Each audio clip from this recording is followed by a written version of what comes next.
just only believe. All things are possible. Only a meeting. Pour une réunion. Cette réunion sera une réunion un peu différente de ce que nous avons l'habitude d'avoir ici. Mostly every time when we come together here, it's a meeting for the Presque chaque fois que nous nous rassemblons ici, c'est une réunion pour la guérison des malades et pour les besoins physiques. C'est là-dessus que l'accent est mis. Mais ce soir, nous avons commencé ce réveil pour la guérison de l'âme, l'esprit de l'homme. Toutefois, si le Seigneur le veut, dimanche matin, à l'école du dimanche matin, nous allons prier pour les malades et faire une ligne de guérison comme d'habitude, pour dimanche matin, si le Seigneur le veut. Et pour ces soirs de semaine, nous sentons un grand empressement de parler des choses éternelles pour l'âme. Maintenant, nous savons que quand un corps est guéri, ça nous rend tous heureux, parce que nous savons que ça montre, de façon certaine, que notre Dieu guérit les malades. Mais cette personne malade, s'ils vivent assez longtemps, il se peut qu'ils soient encore malades, peut-être de cette même maladie dont ils ont été guéris. Et ça n'enlève pas la guérison. Le médecin va donner un médicament contre la pneumonie. Et il se peut que 2 jours plus tard, il meure d'une pneumonie, une fois qu'il les a déclarés guéris. Elle revient de nouveau. Mais quand cette âme est guérie, alors vous avez en vous la vie éternelle.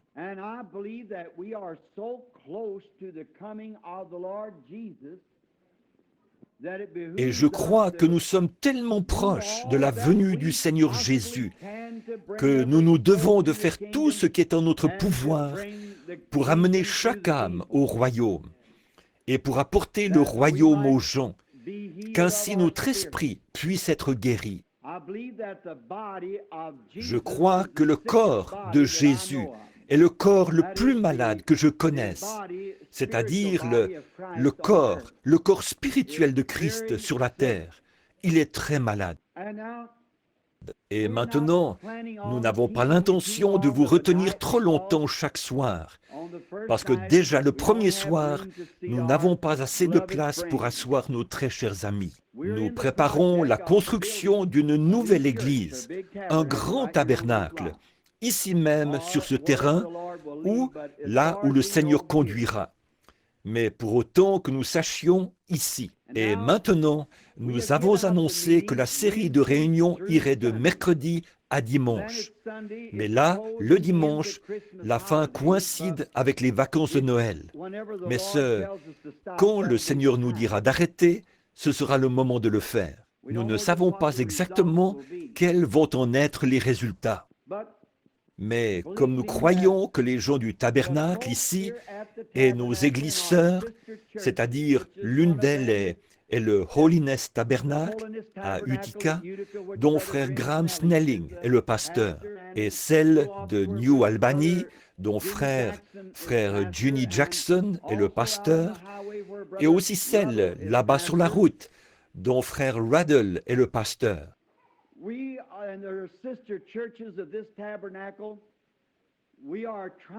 Nous et elles, les églises sœurs de ce tabernacle, nous essayons d'amener nos gens à une meilleure communion avec Christ. C'est là notre but. Alors j'ai choisi de lire et d'enseigner pour les quelques soirs qui vont suivre sur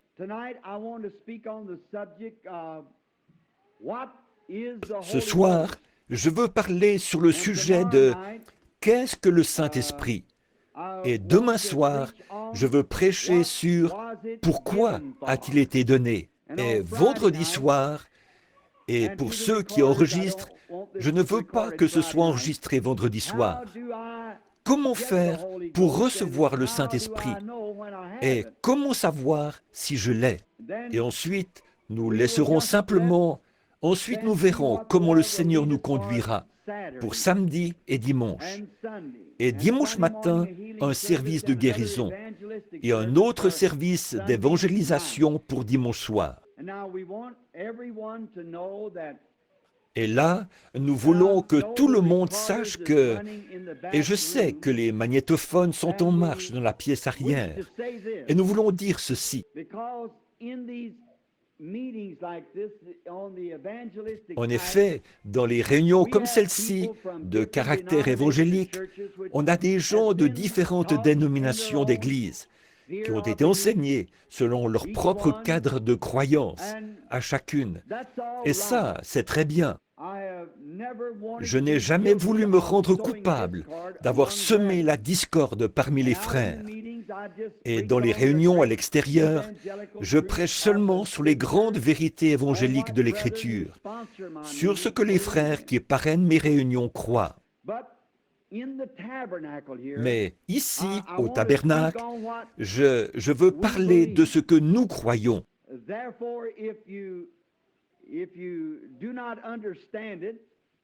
Par conséquent, si vous ne comprenez pas, je serai très content que vous m'envoyiez une petite lettre ou une note pour me poser une question sur la raison pour laquelle nous le croyons ainsi.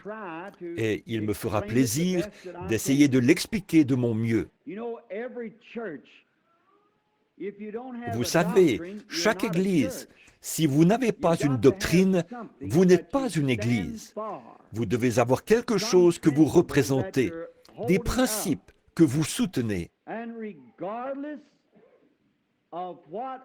Et peu importe la filiation ou la dénomination d'une personne, si cette personne est née de l'Esprit de Dieu, c'est mon frère ou ma sœur. Peu importe, nous pouvons être en désaccord sur d'autres choses, autant que l'Est est éloigné de l'Ouest.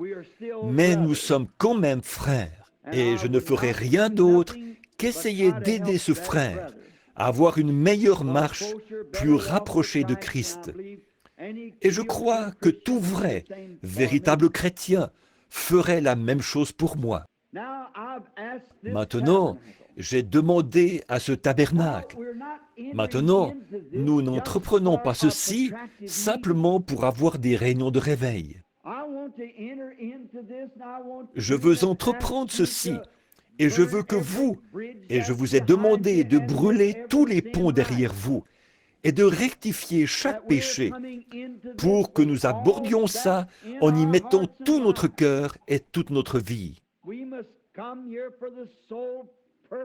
Nous devons venir ici dans le seul but de préparer notre âme pour la venue du Seigneur, et dans aucun autre but. Et comme j'en ai parlé et que je l'ai dit, il peut m'arriver à un certain moment d'enseigner ou de dire quelque chose qui pourrait être un peu contraire à ce que quelqu'un d'autre, la façon dont eux le croyaient. Je ne suis pas venu pour soulever une controverse, vous voyez. Je suis venu, nous sommes ici pour préparer la venue du Seigneur. Et je pense que ce petit groupe, j'ai des frères de l'extérieur qui sont ici avec moi, je sais, qui viennent de différents endroits.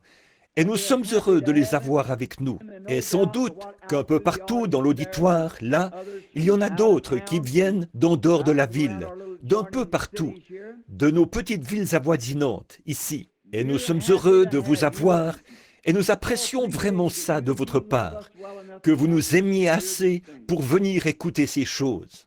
Dieu, puissiez-vous rentrer chez vous, mon frère, ma sœur, en emportant avec vous les trésors les plus riches que Dieu peut déverser dans votre cœur. Voilà ma prière. Et quant à ce petit tabernacle, comme je crois que certains des gens les meilleurs qui, je crois, sont sur terre, fréquentent ce tabernacle. Attention, je n'ai pas dit tous les gens les meilleurs. J'ai dit que quelques-uns des gens les meilleurs de la terre fréquentent ce tabernacle.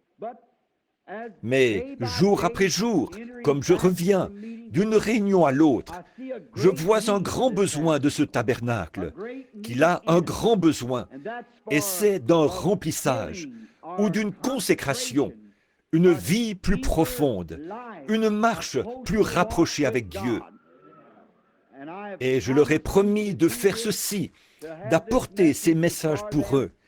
Et il nous fait plaisir de vous inclure et que vous fraternisiez avec nous autour de la parole de Dieu, alors que nous l'enseignons et que nous essayons de la mettre en évidence. Maintenant, les 3 premiers soirs, nous ne prendrons pas un sujet sur lequel prêcher, mais un message d'enseignement tiré de la parole de Dieu. Et maintenant, comme je ne demanderai à personne de faire quoi que ce soit que je ne ferai pas moi-même.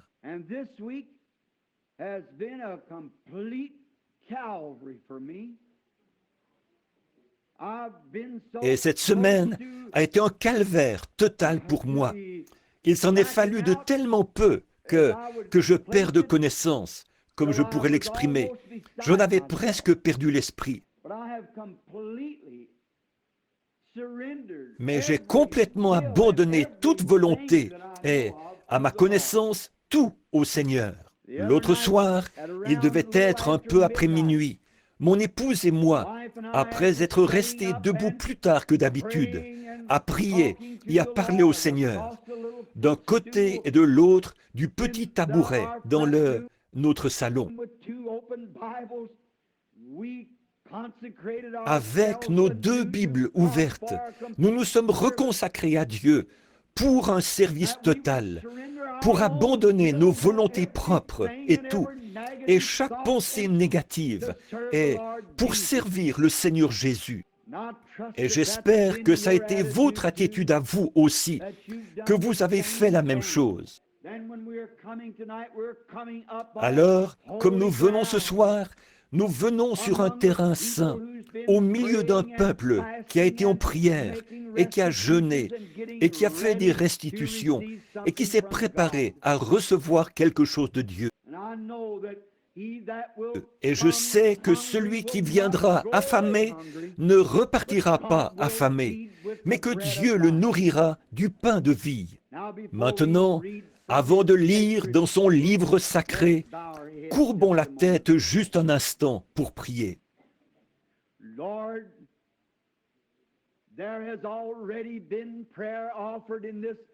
Seigneur, il y a déjà eu de la prière qui a été prononcée dans cet endroit ce soir.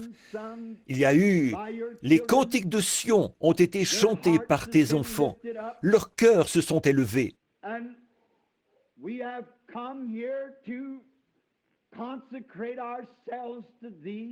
Et nous sommes venus ici pour nous consacrer à toi et pour t'adorer du plus profond de notre âme.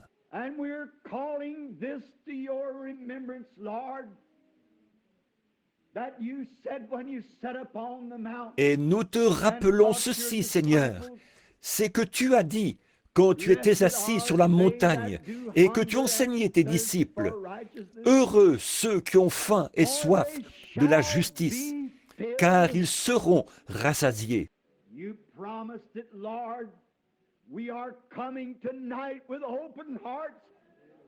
Tu l'as promis, Seigneur. Nous venons ce soir avec des cœurs ouverts. Nous venons, nous avons faim et soif, et nous savons que tu tiendras ta promesse.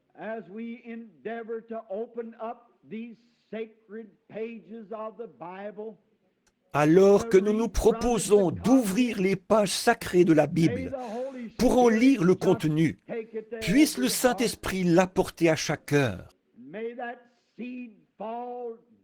Et que cette semence tombe dans une foi profonde et riche, qui produira chaque promesse que la parole a faite. Exauce-nous, Seigneur, et purifie-nous et éprouve-nous.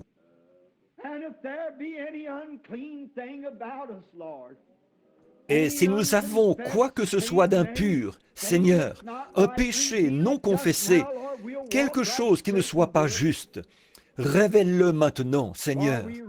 Nous irons tout de suite faire ce qu'il faut, car nous sommes conscients de ce que nous vivons dans les ombres de la venue du Seigneur Jésus. Et nous sommes, ô Dieu saint, entrés dans les ombres de ta justice ce soir. Et nous t'implorons de nous accorder un nouveau dévouement, une nouvelle consécration et un nouveau remplissage du Saint-Esprit dans nos vies.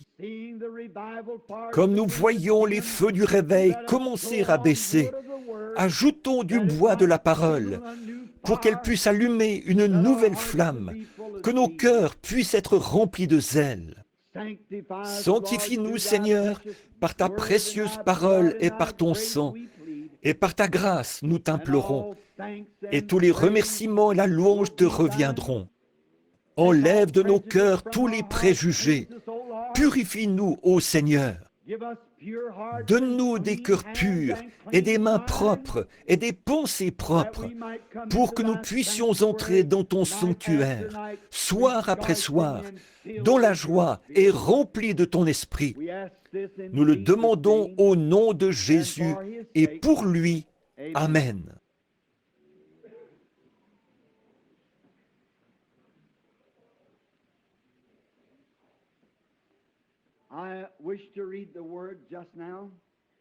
Je désire lire la parole maintenant.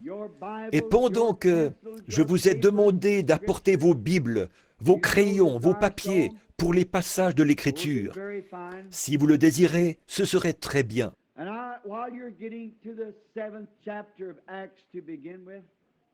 Et là, pendant que vous cherchez le chapitre 7 des Actes pour commencer, pour répondre à la question, ou pour commencer à répondre à la question, qu'est-ce que le Saint-Esprit? Il n'y a rien qui puisse vaincre Satan.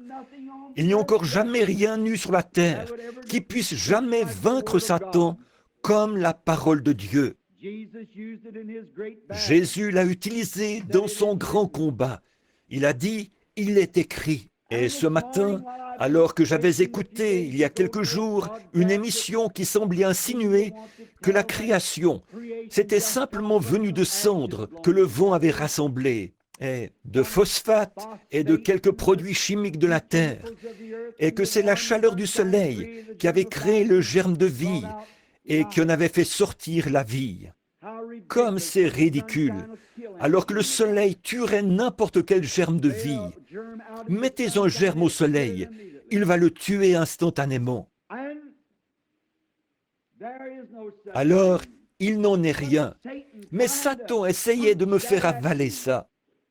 Et après avoir conduit ma petite Rebecca à l'école ce matin, en revenant, j'ai décidé d'allumer la radio de nouveau. Mais je me suis dit que je me ferais encore rebattre les oreilles avec ça. Alors, je l'ai éteinte. Et comme je remontais la rue, Satan m'a dit, il a dit, « Sais-tu que cet homme que tu appelles Jésus était seulement un homme, comme un jour à son époque, comme Billy Graham ou Oral Roberts? Il était seulement un homme, autour duquel quelques personnes ont commencé à se rassembler et à dire qu'il était un grand homme. Et au bout d'un moment, il est devenu plus grand, et ensuite il est devenu un Dieu pour eux. Et maintenant, ça s'est répandu dans le monde entier depuis qu'il est mort. Et c'est tout. J'ai pensé que tu es menteur. Et comme je traversais la rue Graham, je me suis retourné. J'ai dit, Satan, toi qui es en train de parler à mon conscient, j'aimerais te poser quelques questions. De qui est-ce que les prophètes hébreux ont annoncé la venue? Qui était le Messie oint? Qu'est-ce qui est descendu sur ces hommes qui l'ont vu d'avance et qui ont annoncé sa vie des milliers d'années avant qu'il arrive? Qui est-ce qui a prédit ça à la lettre? Et quand il est venu, ils avaient dit, il a été mis au nombre des malfaiteurs. Et il l'a été. Il a été blessé pour nos transgressions. Et il l'a été. On a mis son tombeau parmi les riches. Mais il ressuscitera le troisième jour. Et il l'a fait. Ensuite, il a promis le Saint-Esprit. Et je l'ai. Alors, tu ferais aussi bien de t'en éloigner. Parce que c'est écrit dans la parole. Et chaque parole est vraie. Alors, il est parti. Vous n'avez qu'à lui donner la parole. Ça suffit. Il ne peut pas supporter cette parole parce qu'elle est inspirée. Commençons à lire ce soir au chapitre 7 du livre des Actes. Le souverain sacrificateur dit, « Les choses sont-elles ainsi ?» Étienne répondit, « Homme, frère et père, écoutez, le Dieu de gloire a paru à notre père Abraham lorsqu'il était en Mésopotamie, avant qu'il s'établît à Charan. Et il lui dit, « Quitte ton pays et ta famille, et va dans un pays que je te montrerai. »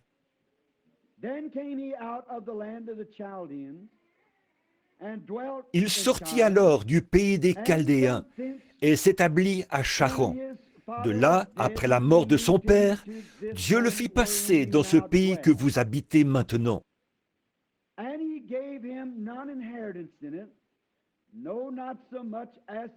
Il ne lui donna aucune propriété en ce pays, pas même de quoi poser le pied, mais il promit de lui en donner la possession, et à sa postérité après lui, quoiqu'il n'eût point d'enfant. Dieu parla ainsi, sa postérité séjournera dans un pays étranger. On la réduira en servitude et on la maltraitera pendant 400 ans. Mais la nation à laquelle ils auront été asservis, c'est moi qui la jugerai, dit Dieu. Après cela, ils sortiront et ils me serviront dans ce pays-ci. Puis Dieu donna à Abraham l'alliance de la circoncision. Et ainsi, Abraham, ayant engendré Isaac, le circoncit le 8e jour. Isaac engendra et circoncit Jacob, et Jacob les 12 patriarches.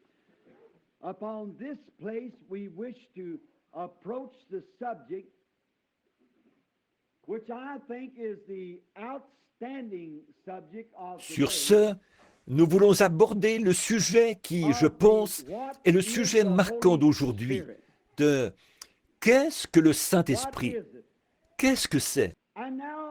Et maintenant, la raison pour laquelle j'ai pris un sujet à la suite de l'autre comme ça, c'est parce que vous ne pouvez pas venir recevoir le Saint-Esprit à moins de savoir ce que c'est.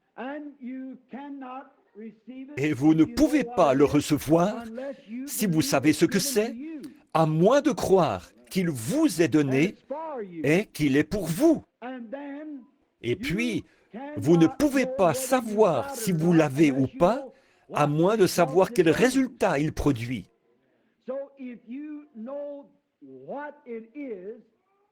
Donc, si vous savez ce que c'est et à qui il est destiné et quelle action il produit quand il vient, alors vous saurez ce que vous avez quand vous le recevrez.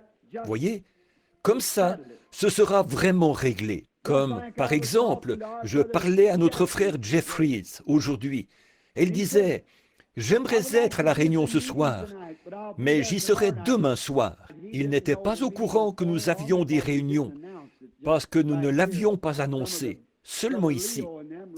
Quelques-uns des frères Léo et les autres ont écrit à quelques-uns de nos amis pour leur dire, d'en dehors, « Eh bien, parce que nous n'avions pas assez de place. » Et donc, j'ai dit, frère Jeffries, si vous m'envoyez mettre un de vos puits de pétrole en marche et que je ne connaisse rien là-dedans, je le ferai probablement sauter. Je tournerai peut-être la mauvaise clé ou bien je mettrai le mauvais moteur en marche. Il faudrait que je sache comment faire avant de le faire. Et c'est pareil pour ce qui est de recevoir le Saint-Esprit. Vous devez savoir ce que vous venez chercher et comment le recevoir et ce qu'il est. Bon, d'abord, le Saint-Esprit a été promis. On pourrait passer 10 semaines et ne jamais seulement effleurer le sujet de ce qu'est le Saint-Esprit. Mais pour commencer, je veux en aborder juste assez chaque soir pour en donner les grandes lignes. Et le soir d'après, je verrai s'il y a des questions. Combien ici n'ont pas reçu le Saint-Esprit, n'ont pas été baptisés du Saint-Esprit? Levez la main. Vous savez que vous ne l'avez pas été. Regardez donc les mains. Now, I want to Maintenant, je veux en parler. Parler du Saint-Esprit en tant que signe, parce qu'il est un signe. We realize that all promises is given to us by Abraham. Nous comprenons bien que toutes les promesses nous sont données par Abraham, était le père de la promesse, parce que Dieu a donné la promesse à Abraham et à sa postérité après lui. La promesse a été faite à Abraham et à sa postérité. Et ce signe, il est destiné à un peuple de l'Alliance. Or, il y a une énorme différence entre un chrétien tout court et un chrétien rempli du Saint-Esprit. Et là, on va voir ça dans l'Écriture et le situer très précisément par rapport à l'Écriture.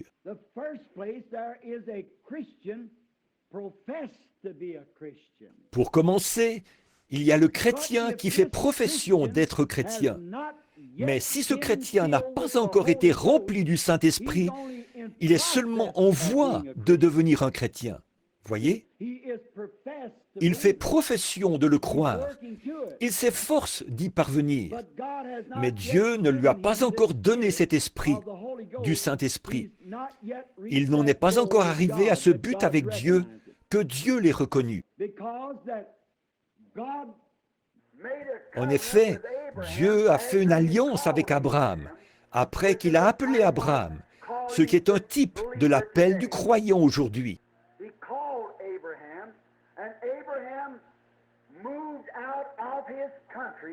Il a appelé Abraham, et Abraham est sorti de son pays pour aller dans un pays étranger, pour habiter parmi des étrangers. Et c'était un type de quand Dieu appelle un homme à arrêter sa méchanceté, à se repentir de son péché. Alors, il s'éloigne du groupe dont il faisait partie pour vivre dans un nouveau groupe, au milieu d'un nouveau genre de personnes. Et puis, après que Dieu a trouvé Abraham fidèle à la promesse que Dieu lui avait donnée, selon laquelle il aurait l'enfant, et qu'à travers cet enfant, toute la terre serait bénie. Alors Dieu a confirmé sa foi en lui donnant un signe. Et ce signe, c'était la circoncision. Et la circoncision est un type du Saint-Esprit. Les versets qui viennent tout de suite après, dans ce chapitre que nous venons de lire, si vous voulez le noter.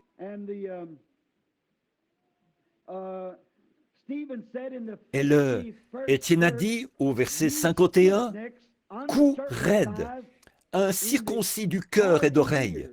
Vous vous opposez toujours au Saint-Esprit. Ce que vos pères ont été, vous l'êtes aussi. » La circoncision est un type du Saint-Esprit. Et Dieu a donné à Abraham le signe de la circoncision, après qu'il a accepté Dieu sur sa promesse et qu'il est parti dans un pays étranger. Vous voyez, c'était un signe. Et tous ses enfants et sa postérité après lui, il fallait qu'ils aient ce signe dans leur chair, parce que c'était un signe distinctif.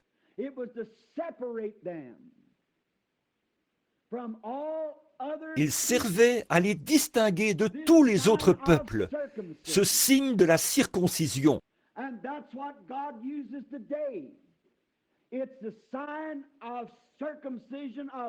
Et c'est ce que Dieu utilise aujourd'hui.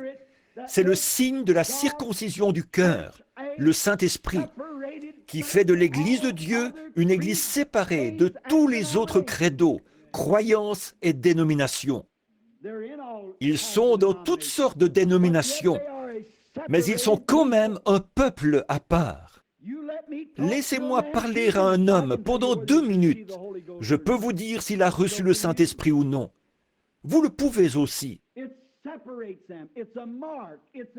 Ça les distingue. C'est une marque, c'est un signe. Et le Saint-Esprit est un signe. And it's any child that refused circumcision. Et c'est, dans l'Ancien Testament, tout enfant qui refusait la circoncision, et elle préfigurait le Saint-Esprit, était retranché du milieu du peuple.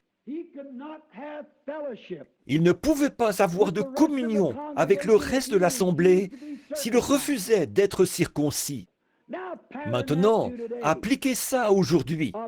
Une personne qui refuse de recevoir le baptême du Saint-Esprit ne peut avoir aucune communion au milieu de ceux qui ont le Saint-Esprit. Vous ne pouvez pas, c'est tout.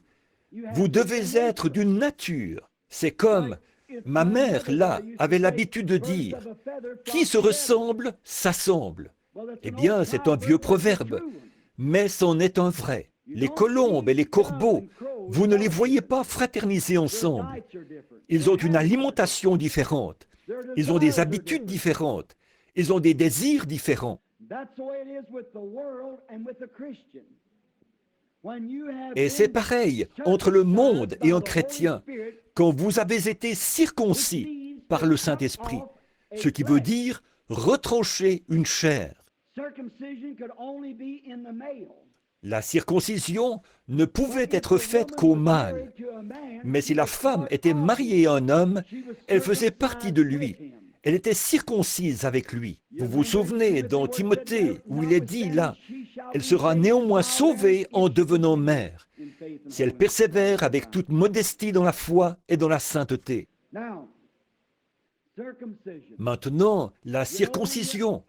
Vous savez, quand Sarah a ri dans la tente derrière elle du message de l'ange, quand il avait dit « Abraham », sans savoir qui c'était, un étranger, « Où est ta femme Sarah ?» Comment savait-il qu'il avait une femme? Comme Jésus l'a dit, ce qui arriva du temps de Lot arrivera de même à la venue du Fils de l'homme. Souvenez-vous, ces signes n'ont pas été accomplis là-bas, à Sodome et Gomorrhe, dans le monde, au milieu des faux religieux. Mais c'était pour les élus, les appeler à sortir. Et Abraham avait été appelé à sortir. Et le mot Église, ça veut dire appeler à sortir, les séparer, comme Abraham qui s'était séparé et avait été circoncis.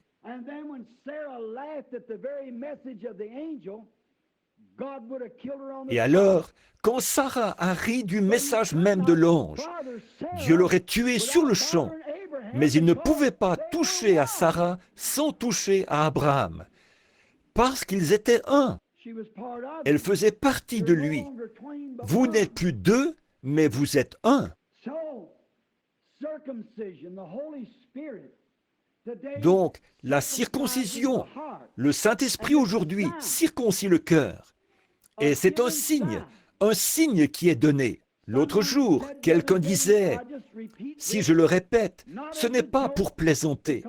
En effet, c'est la vérité, mais ça a l'air d'une plaisanterie. Comme je l'ai souvent dit, ici, ce n'est pas un endroit pour plaisanter. Mais il y avait un jeune Allemand sur la côte ouest, là où nous venons d'aller. Il avait reçu le Saint-Esprit.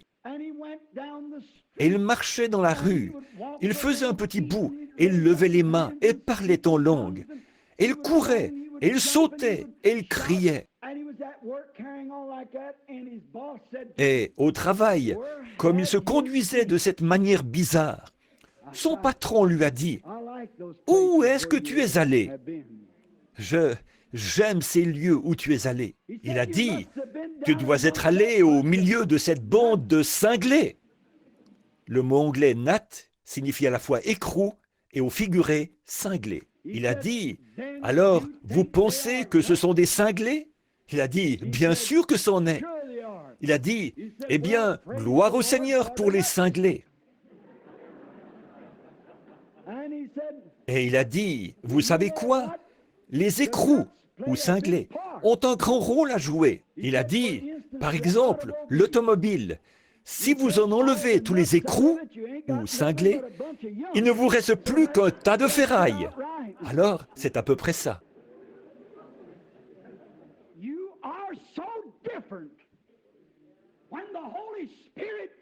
Vous êtes tellement différents quand le Saint-Esprit vient sur vous, que l'esprit de ce monde ne vous aime pas. Et ils sont contre vous et ne veulent rien avoir à faire avec vous du tout. Vous êtes nés d'un autre monde. Vous êtes aussi étrangers, et même 10 fois plus étrangers, que vous le seriez si vous alliez dans la région la plus reculée des jungles de l'Afrique.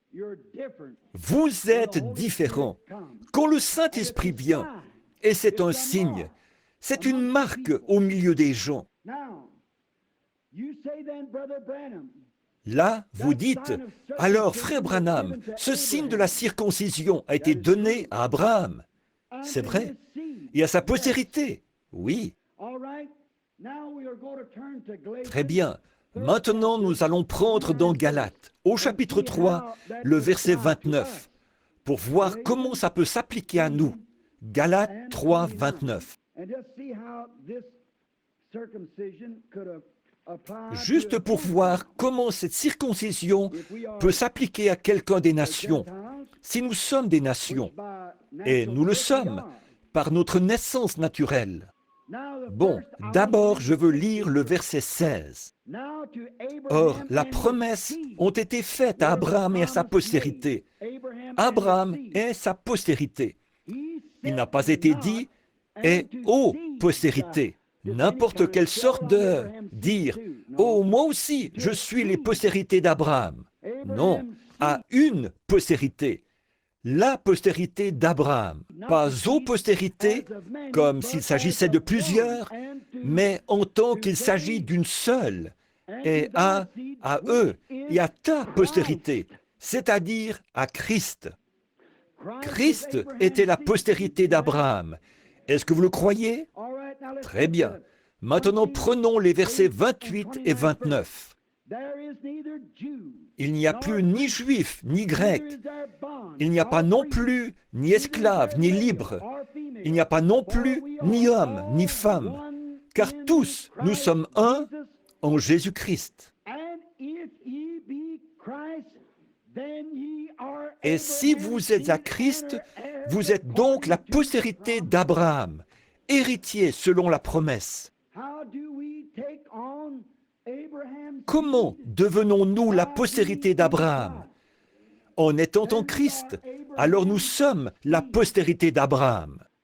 Et la postérité d'Abraham, c'était quoi? Pour ça, on pourrait continuer dans Romains 4 et à différents endroits. Abraham, ce n'est pas une fois qu'il était circoncis qu'il a reçu la promesse. Pour montrer que la circoncision n'était qu'un type, il a reçu la promesse avant d'être circoncis. Et c'était un type pour reconnaître sa foi qu'il avait avant d'être circoncis.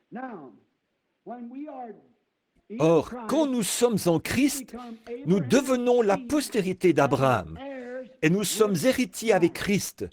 Donc, peu importe qui nous sommes, juifs ou des nations. Et la postérité d'Abraham possède la foi d'Abraham, qui prend Dieu au mot.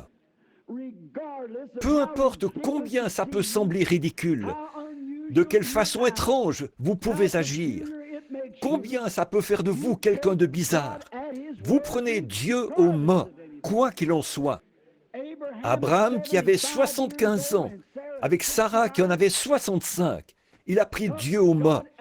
Et il appelait tout ce qui était contraire comme si ça n'existait pas. Qu'est-ce que vous pensez que les médecins se sont dit en ce jour-là? Qu'est-ce que vous pensez que les gens se sont dit quand ils ont vu un vieillard de 75 ans qui se promenait en louant Dieu? Il allait avoir un bébé de sa femme, alors qu'elle avait 65 ans, qu'elle avait passé la ménopause depuis environ 25 ans. Mais vous voyez, ça vous fait agir d'une manière bizarre, la foi d'Abraham. Et quand vous êtes circoncis du Saint-Esprit, cela vous fait faire la même chose à vous. Cela vous fait faire des choses que vous n'auriez pas pensé faire. Cela vous fait prendre la promesse de Dieu et croire Dieu.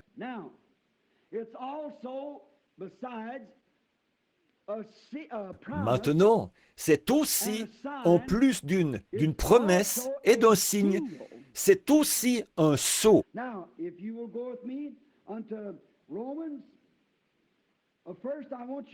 Maintenant, si vous voulez prendre avec moi dans Romains, d'abord, j'aimerais que vous preniez avec moi Éphésiens 4:30.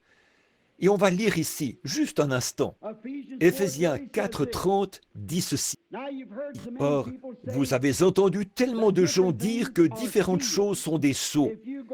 Si vous entrez dans l'Église, vous avez le sceau de l'Église. Et certaines personnes disent, c'est d'observer un certain jour, un jour de sabbat. C'est ça qui est le sceau de Dieu. Certains d'entre eux disent, si nous devenons membres d'une certaine dénomination, nous sommes scellés dans le royaume de Dieu. Or, la Bible dit que toute parole d'homme soit reconnue pour mensonge et celle de Dieu pour vérité. Maintenant, dans Éphésiens 4:30, voici ce qu'on y lit. N'attristez pas le Saint-Esprit de Dieu par lequel vous avez été scellés pour le jour de la rédemption. Là, il va falloir que je me fasse un peu plus énergique ici, rendre ça clair. Maintenant, vous, les frères légalistes, tenez-vous tranquilles pendant un petit moment, voyez? Avez-vous remarqué combien de temps il dure, ce sceau? Pas jusqu'au prochain réveil, jusqu'à la prochaine fois que quelque chose ira de travers, jusqu'au jour de votre rédemption. Voilà pour combien de temps vous êtes scellés, jusqu'au jour de votre rédemption, quand vous serez rachetés pour monter être avec Dieu. Voilà pour combien de temps le Saint-Esprit vous scelle. Ce n'est pas de réveil en réveil, mais d'éternité en éternité, que vous êtes scellés par le Saint-Esprit. Voilà ce qu'est le Saint-Esprit. C'est le sceau de Dieu qui montre qu'il a trouvé, que vous avez trouvé grâce à ses yeux, et qu'il vous aime, et qu'il vous croit, et qu'il a mis son sceau sur vous. Qu'est-ce qu'un sceau? Quelqu'un. Eh bien, un sceau, ça indique, ou ça veut dire une œuvre achevée. Amen. Dieu vous a sauvé, vous a sanctifié, vous a nettoyé, a trouvé grâce auprès de vous, et vous a scellé. Il a terminé. Vous êtes son produit jusqu'au jour de votre rédemption. Scellé, c'est quelque chose de terminé. Qu'est-ce que le Saint-Esprit? C'est un signe. Nous allons voir ça un peu plus tard, dans un autre message. Le signe dont Paul a parlé. Les langues, qui étaient un signe pour les croyants, ou pour les incroyants. Bon, remarquez, mais ici, le Saint-Esprit est un signe. Je veux dire, et le Saint-Esprit est un sceau. C'est un signe que Dieu a donné à ses enfants qu'il a choisis. Le rejeter, c'est être retranché du peuple.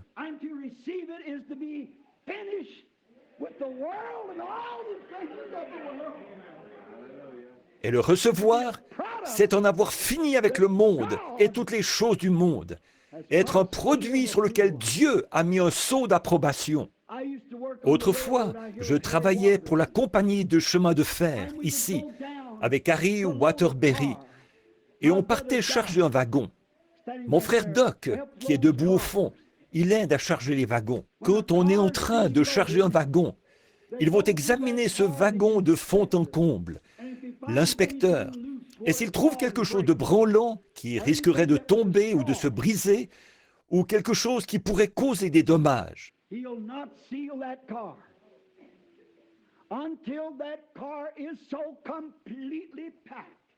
ne scellera pas ce wagon tant que tout dans ce wagon ne sera pas empilé comme il faut, tellement bien tassé et bien disposé en ordre, que les secousses du voyage ne feront pas de mal au produit qui est à l'intérieur. S'il n'y a pas beaucoup de scellement parmi nous, c'est à cause de ça. Il y a trop de laisser-aller en nous.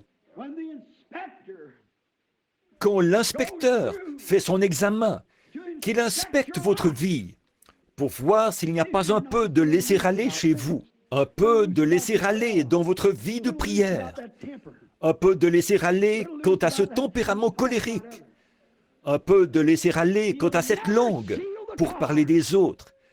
Il ne scellera jamais le wagon. Des habitudes sales, des choses dégoûtantes, des pensées vulgaires. Il ne peut pas sceller le wagon.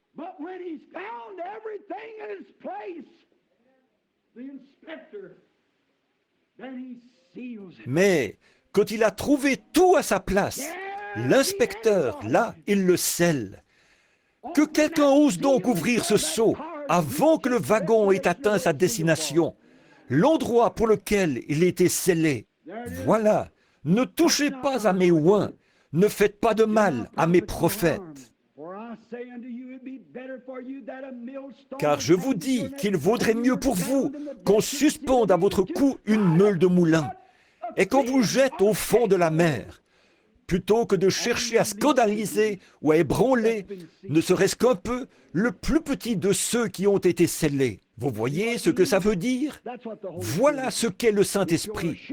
C'est votre assurance, c'est votre protection, c'est votre témoin, c'est votre sceau, c'est votre signe qui dit « Je suis en route pour le ciel ». Peu m'importe ce que le diable peut dire, je suis en route pour le ciel. Pourquoi? Il m'a scellé, il me l'a donné. Il m'a scellé dans son royaume et je suis en route pour la gloire. Que les vents soufflent, que Satan fasse ce qu'il veut.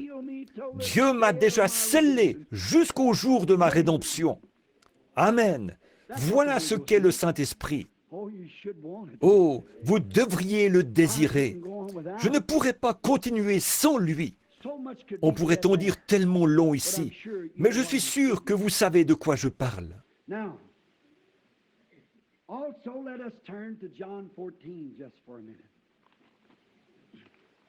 Maintenant, prenons aussi Jean 14, juste un instant. J'aime tellement la parole. Elle est la vérité.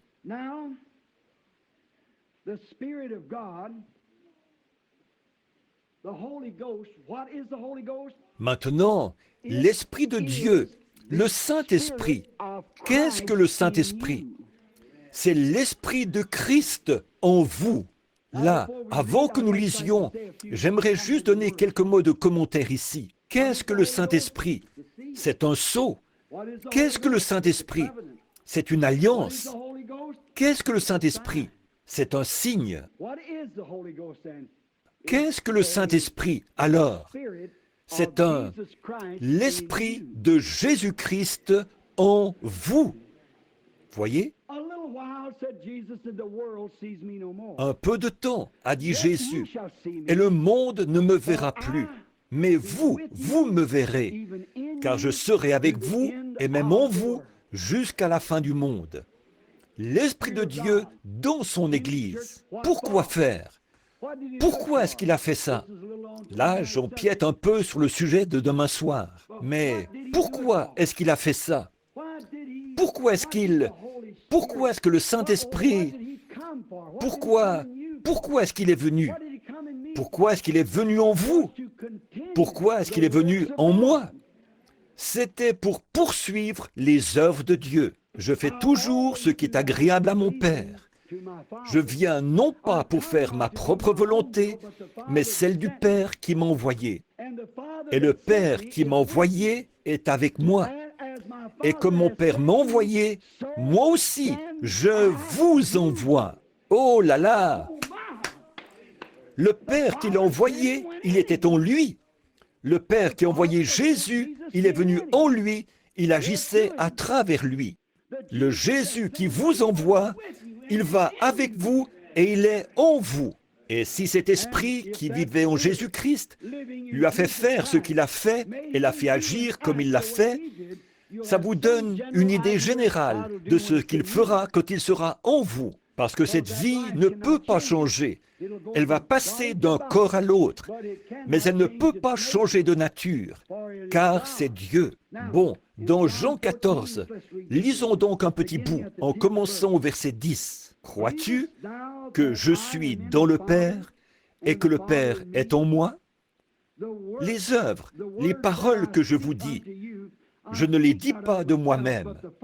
Et le Père qui demeure en moi, c'est lui qui fait les œuvres.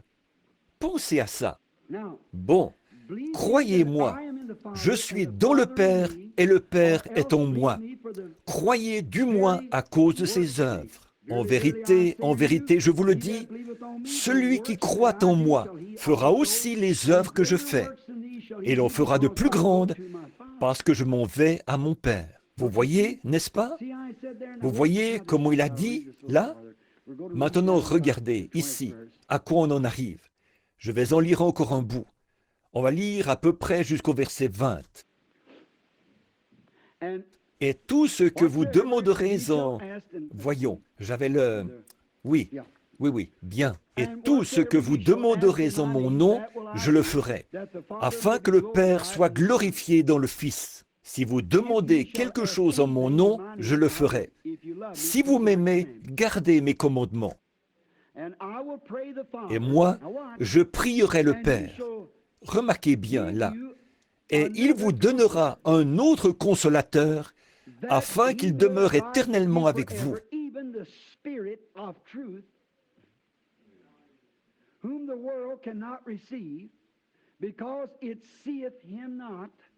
L'esprit de vérité que le monde ne peut recevoir, parce qu'il ne le voit point et ne le connaît point. Mais vous, vous le connaissez, car il demeure avec vous et il sera en vous.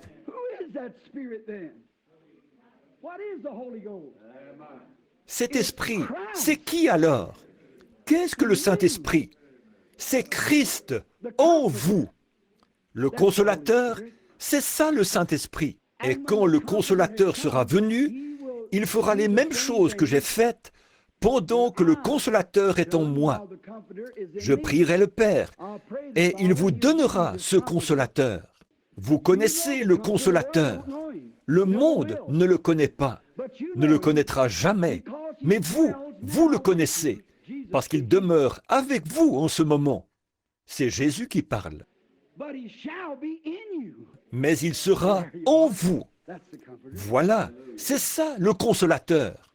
Sera en vous. Je ne vous laisserai pas orphelin. Je viendrai à vous. Alors c'est ça le consolateur, Christ. Voilà ce qu'est le Saint-Esprit. C'est Christ. Encore un peu de temps et le monde ne me verra plus. Mais vous, vous me verrez, car je vis et vous vivez aussi. Oh, on pourrait continuer sans arrêt. Mais c'est pour vous dire, qu'est-ce qu'il est? Il est un sceau, il est un signe, il est un consolateur. Vous voyez tout ce qu'il est? La postérité d'Abraham hérite de ça. Maintenant, on va aussi voir que quelque chose d'autre qu'est le consolateur. Prenons 1 Jean 16, 7, pour voir s'il n'est pas aussi un avocat. Vous savez ce qu'est un avocat, celui qui défend une cause. Nous avons un avocat, nous le savons. 1 Jean au chapitre 16. Oh, un instant, je suis désolé. C'est plutôt l'évangile de Jean, 16, 7. Je suis désolé. Je suis vraiment désolé d'avoir dit ça. J'ai mal lu sur mon... C'est 16, 7.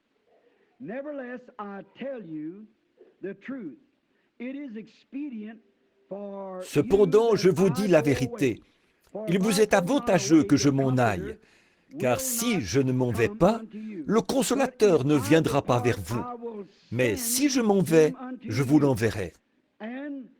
Et quand il sera venu, il convaincra le monde en ce qui concerne le péché, la justice et le jugement. En ce qui concerne le péché, parce qu'il ne croit pas en moi, la justice, parce que je vais à mon Père et que vous ne me verrez plus, le jugement, parce que le prince de ce monde est jugé. Oh là là! Maintenant, l'avocat, qui se trouve dans 1 Jean 2, 12. Maintenant, lisons ça un instant. 1 Jean 2, 12. excusez-moi, 1 Jean 1 et 2 plutôt. Je les ai notés ici. 1 Jean 2, 1 à 2. Mes petits enfants, je vous écris ces choses afin que vous ne péchiez point. Et si quelqu'un a péché, nous avons un avocat auprès du Père, Jésus-Christ le juste. Qui est l'avocat? Jésus-Christ le juste. Il est lui-même une victime propitiatoire pour nos péchés, non seulement pour les nôtres, mais aussi pour ceux du monde entier. Qu'est-ce que le Saint-Esprit? C'est un avocat. Que fait un? Qu'est-ce qu'un avocat? Qu'est-ce qu'il fait? Il défend une cause. Il fait miséricorde. Il prend votre place. Il fait des choses que vous ne pouvez pas faire. Il est une victime propitiatoire pour vos péchés. Il est votre justice. Il est votre guérison. Il est votre vie. Il est votre résurrection. Il est tout ce que Dieu a pour vous. Il est un avocat. Nous pourrions vraiment entrer dans les détails là et développer ça, voir de quelle manière il intercède à cause de notre ignorance. Parfois, quand on a le Saint-Esprit et par ignorance, on fait un faux pas et on se retrouve dans quelque chose. Le Saint-Esprit est là pour défendre notre cause. Il est notre avocat. Il est notre représentant. Il se tient là et il plaide pour nous. Nous ne plaidons pas pour nous-mêmes, parce que le Saint-Esprit en nous plaide pour nous. C'est le Saint-Esprit qui vous donne de vous exprimer, parfois avec des mots que vous ne comprenez pas, et il intercède pour nous. Voilà ce qu'est le Saint-Esprit. Quand je me retrouve les deux pieds dans quelque chose, je marche comme un petit enfant. Vous marchez comme un petit enfant. Nous marchons dans un monde de ténèbres, rempli d'ennemis, rempli de péchés, rempli de pièges, rempli de tout. Vous dites, « Oh, j'ai peur. La vie chrétienne, ça me fait peur. J'ai peur de ceci. J'ai peur de faire ceci. »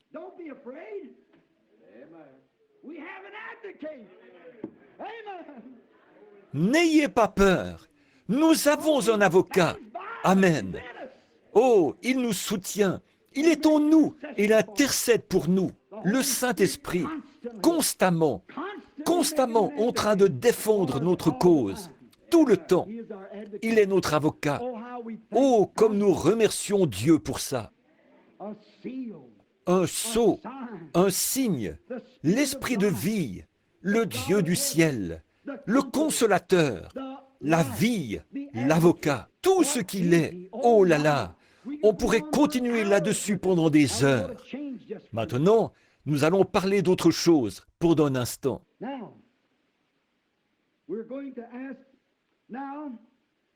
Maintenant, nous allons demander là, il nous a été promis pour les derniers jours, cet avocat, ce sceau, cette promesse, tout ce que nous avons dit de lui ce soir, et 10 000 fois plus, c'est une promesse qui nous était faite pour le dernier jour. À cette époque-là, ils ne l'avaient pas.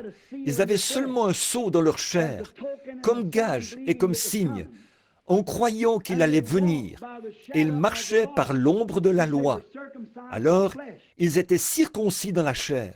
Aujourd'hui, nous ne marchons pas par l'ombre de la loi. Nous marchons par la puissance de la résurrection. Nous marchons par la puissance de l'Esprit, qui est notre vrai sceau, notre vrai avocat, notre vrai consolateur, notre vrai signe que nous sommes nés d'en haut, des gens singuliers, étranges, qui agissent d'une manière bizarre, qui prennent Dieu au mot, qui appellent tout le reste faux. La parole de Dieu est vraie. Voilà, oh là là, voilà ce qu'est le Saint-Esprit. Le voulez-vous? Vous aimeriez l'avoir, n'est-ce pas? Voyons s'il a été promis. Maintenant, revenons à Ésaïe, au livre d'Ésaïe. Prenons le chapitre 28 d'Ésaïe. Là, nous prenons Ésaïe 28 et nous allons commencer autour du... Prenons le verset 8 pour voir ce qu'Ésaïe a dit 712 ans avant qu'il arrive. On pourrait en dire long là-dessus, revenir en arrière, jusqu'au tout début. Mais on va simplement commencer ici et on va voir s'il a été promis à l'Église. Quel jour devait-il venir? Dans les derniers jours, quand il y aurait de la corruption. Maintenant, souvenez-vous, le mot est au pluriel. Les jours, les 2 derniers jours, les derniers 2000 ans.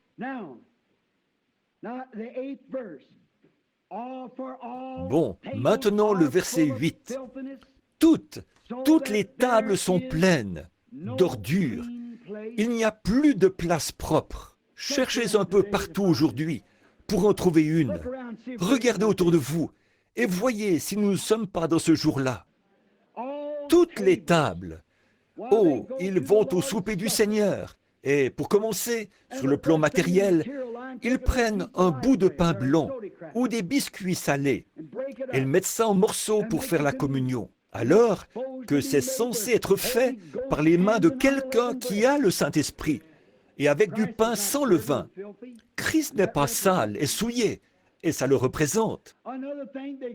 Autre chose, il la donne à des gens qui boivent, qui mentent, qui volent, qui fument, qui chiquent, n'importe quoi, pourvu qu'ils soient membres de l'Église. Loin de là, si jamais un homme la prend, quand nous la mangeons ici, il respire et boit un jugement contre lui-même, parce qu'il ne discerne pas le corps du Seigneur.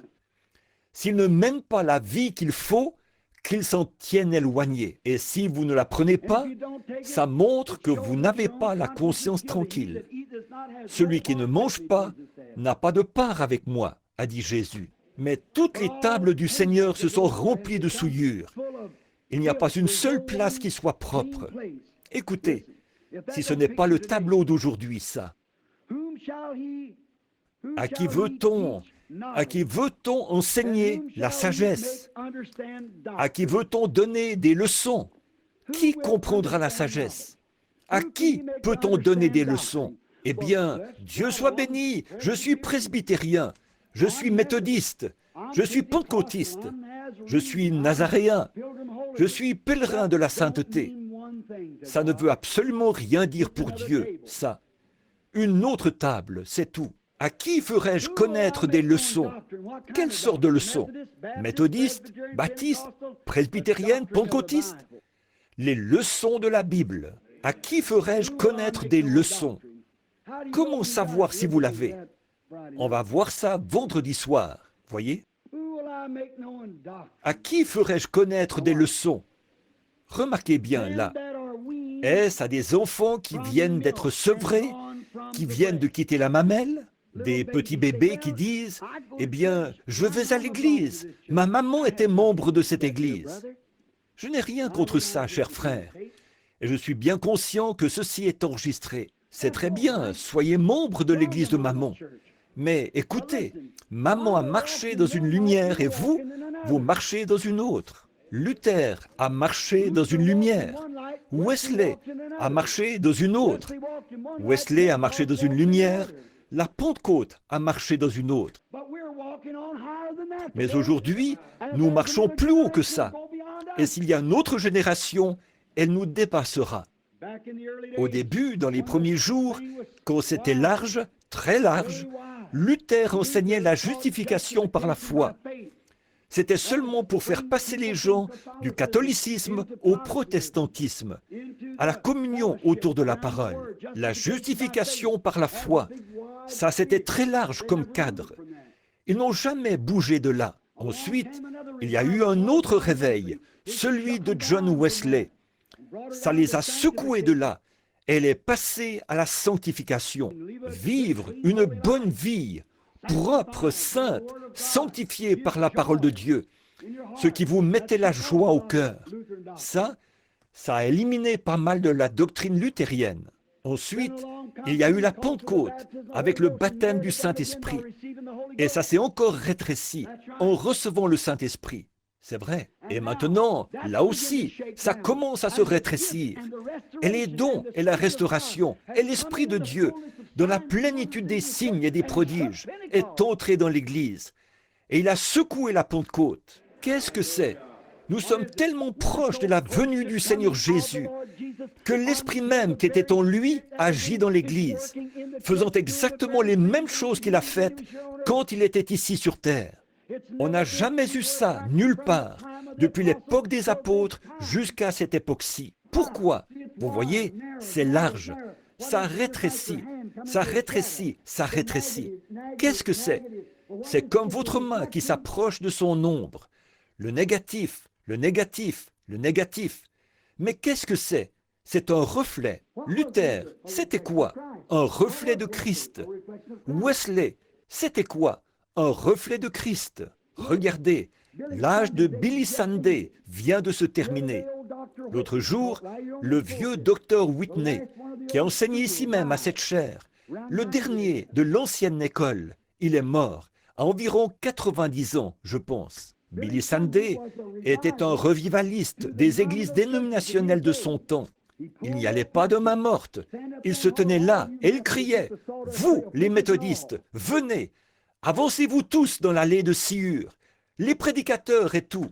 Vous, les baptistes, venez, avancez-vous tous dans l'allée de Sciure. Vous, les presbytériens. » Il n'y allait pas de main morte. Il était le Billy Graham de ce jour-ci. Remarquez. Et puis, en même temps que l'église dénominationnelle avait son réveil, qu'est-ce qu'il se passait? Celle du plein évangile avait un réveil. Les frères Bosworth sont apparus. Smith, Wigglesworth et le Dr. Price, Aimé McPherson, tous ceux-là, regardez. Smith, Wigglesworth est mort une nuit. Le Dr. Price est mort le lendemain matin. Moins de 24 heures plus tard, j'étais sur le terrain. Maintenant, ma fin à moi approche. Regardez, vous n'entendez pas beaucoup parler de Billy Graham. Vous n'entendez pas beaucoup parler d'Oral Roberts. Je vois mes réunions qui commencent à faire moins de bruit. Qu'est-ce qu'il y a? On est à la fin, un autre âge. Comment Billy Sunday a-t-il fait son apparition, lui et les autres? Ils sont apparus tout de suite après le glorieux réveil de Moody. Quand Moody est-il apparu? Tout de suite après le réveil de Knox. Quand Knox est-il apparu? Tout de suite après le réveil de Finney. Finney après Calvin.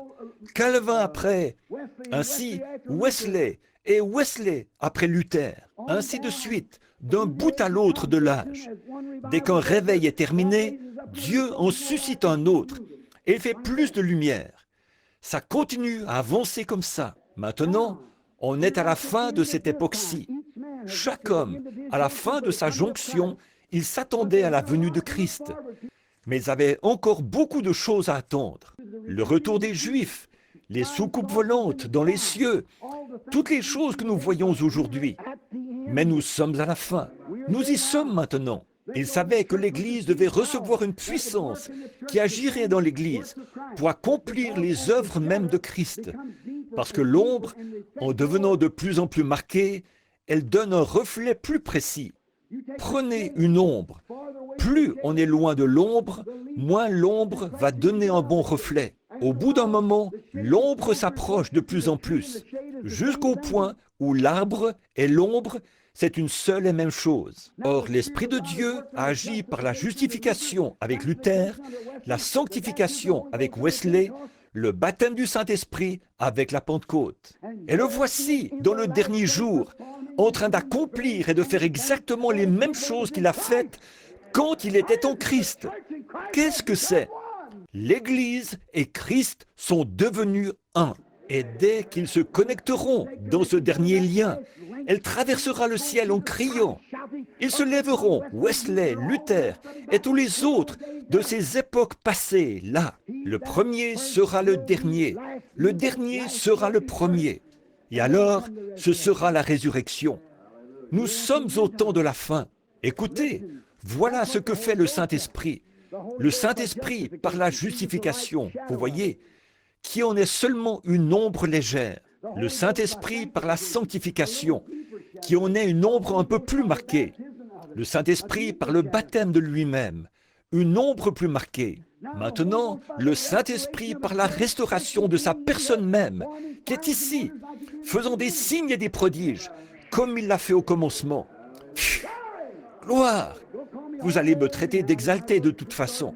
Alors, vous feriez aussi bien de commencer tout de suite. Écoutez, frères, écoutez ça. Toutes les tables sont pleines de vomissements. Il n'y a plus de place propre. À qui veut-on enseigner la sagesse? À qui veut-on faire connaître? Donner des leçons? Est-ce à des enfants qui viennent d'être sevrés, qui viennent de quitter la mamelle? Pas à des petits bébés, des bébés presbytériens, des bébés méthodistes, des bébés pentecôtistes, des bébés luthériens, des bébés nazaréens. Il veut quelqu'un qui est prêt à s'éloigner de la mamelle et à manger de la nourriture solide. La voici, car c'est précepte sur précepte, règle sur règle, un peu ici, un peu là. Eh bien, c'est par des hommes aux lèvres balbutiantes et en d'autres langues que je parlerai à ce peuple. Il lui disait, « Voici le repos, laissez reposer celui qui est fatigué.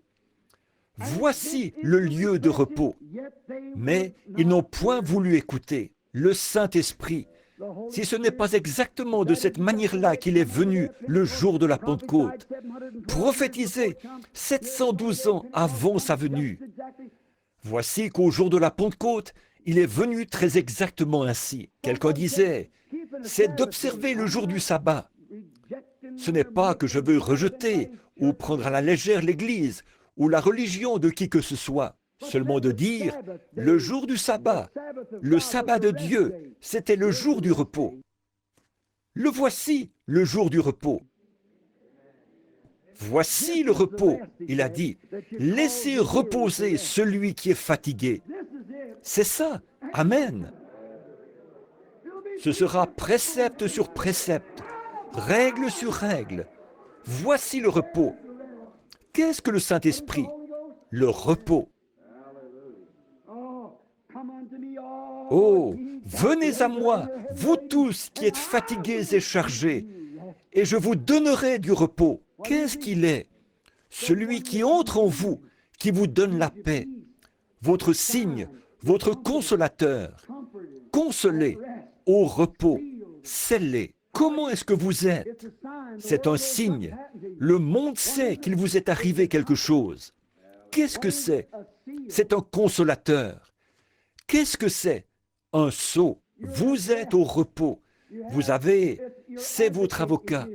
S'il vous arrive quelque chose, il y a quelque chose qui est là pour prendre votre défense, tout de suite. Vous voyez, pour intercéder. C'est l'Esprit de Dieu qui vit dans l'Église.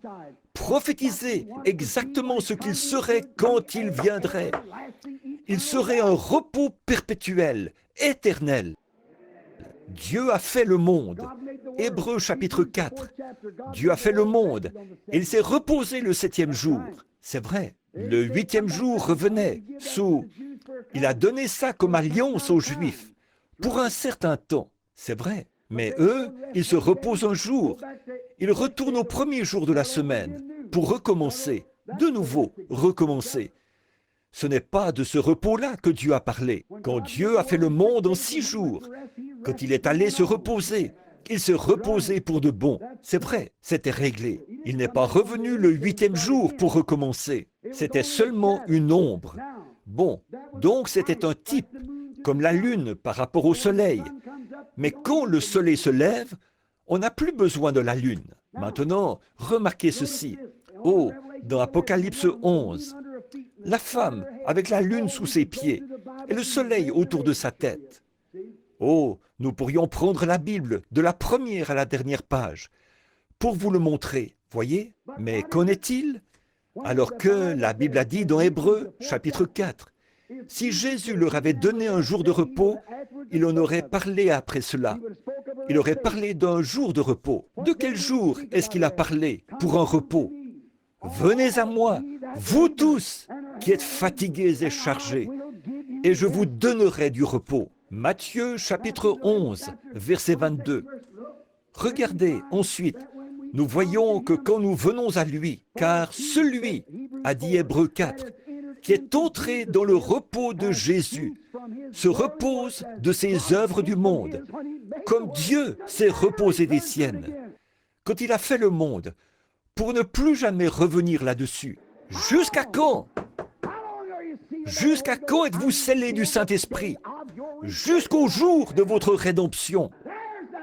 Le voilà, ce repos, cette consolation, cet avocat, ce sceau, ce libérateur. Oh! Des fois, je suis agité, ou plutôt, des fois, je suis béni. Oh! Est-ce qu'il nous est promis, frère Branham? Est-ce prouvé par la Bible? Très bien, prenons Joël pour voir ce que Joël en a dit. Comme je suis reconnaissant pour la parole de Dieu bénie. L'aimez-vous? Je pense que si ce n'était de la parole, je ne sais pas où nous en serions. Très bien. Nous sommes dans Joël, là. On va prendre Joël, le chapitre 2 de Joël, et on va commencer au verset 28. Joël 2, 28. 800 ans avant la venue de Christ, le prophète est dans l'esprit. Maintenant, écoutez. Après cela, je répandrai mon esprit sur toute chair. Vos fils et vos filles prophétiseront. Vos vieillards auront des songes et vos jeunes gens des visions. Même sur mes serviteurs et sur ma servante, je répandrai dans ces jours, dans ces jours-là de mon esprit. Je ferai paraître des prodiges en haut dans les cieux et sur la terre du sang, du feu et des colonnes de fumée. Le soleil se changera en ténèbres et la lune en sang avant l'arrivée du jour de l'Éternel, de ce jour grand et terrible. Alors, quiconque invoquera le nom de l'Éternel sera sauvé. Ça, c'est... Oh, quoi? Joël. Avez-vous remarqué? Dans Acte 2, Pierre a repris le même verset. Il a dit, « Hommes israélites, écoutez mes paroles. Ces gens ne sont pas ivres. Ces gens scellés, consolés, bizarres, marqués. Ils ne sont pas ivres, comme vous le supposez, Acte 2, car c'est la 3e heure du jour. Mais c'est ici ce qui a été dit par Joël le prophète en ces mots. Dans les derniers jours, je répandrai mon esprit sur toute chair. » Qu'est-ce que c'est? Qu'est-ce que le Saint-Esprit? Très bien. Maintenant, remarquons encore. Promis aux croyants. Voilà ce qu'il est. Maintenant, ce Saint-Esprit, nous allons voir ce qu'il est pendant un instant. À qui est-il promis? Aux croyants. Maintenant, prenons Luc, le chapitre 24 de Luc. Écoutez ce que Jésus a dit, ses dernières paroles avant qu'il quitte la terre. Luc, chapitre 24. Et vous, qui prenez ça en note, là, vous pouvez le noter pour l'étudier demain, quand vous aurez plus de temps.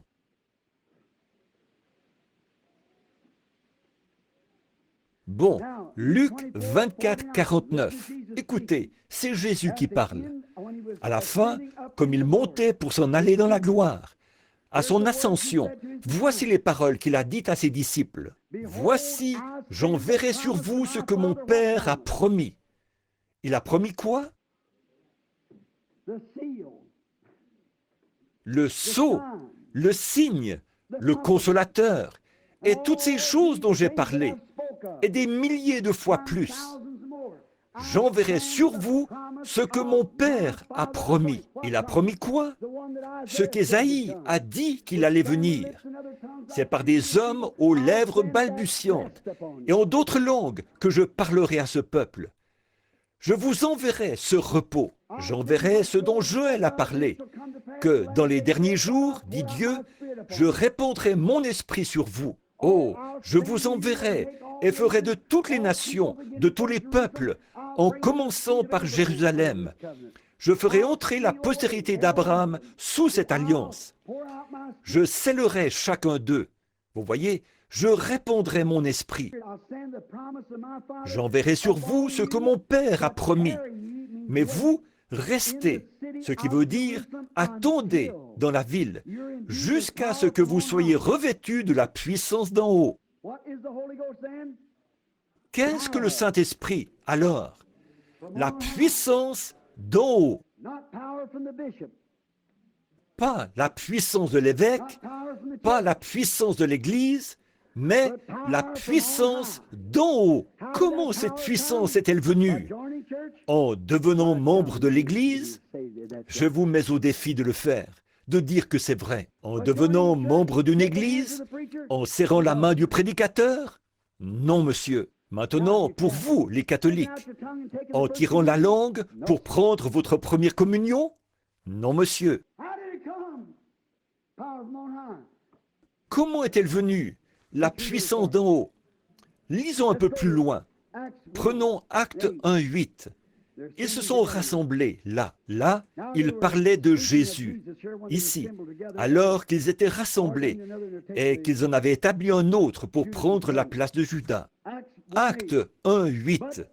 Mais vous recevrez une puissance, le Saint-Esprit survenant sur vous. Quoi? Vous deviendrez membre du Branham Tabernacle? Non. Vous deviendrez membre de l'Église méthodiste, de l'Église catholique, de l'Église presbytérienne? Ce n'est pas du tout ça qui est dit dans la Bible. Ça, c'est une doctrine faite de main d'homme. Mais vous recevrez une puissance après être devenu prédicateur? Non, monsieur. Vous recevrez une puissance après avoir obtenu votre licence S-lettres? Non, monsieur. Vous recevez une puissance viendra après que vous aurez obtenu votre doctorat en théologie? Non, monsieur. Vous recevrez une puissance après avoir été baptisé dans l'eau? Non, monsieur. Vous recevrez une puissance après avoir fait votre première communion? Non, monsieur. Vous voyez, tout ça, c'est fait de main d'homme. Écoutez ce que la Bible a dit, ce que Jésus a dit. Vous recevrez une puissance, le Saint-Esprit survenant sur vous.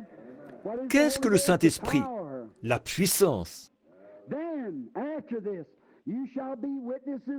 Ensuite, après ça, vous serez mes témoins.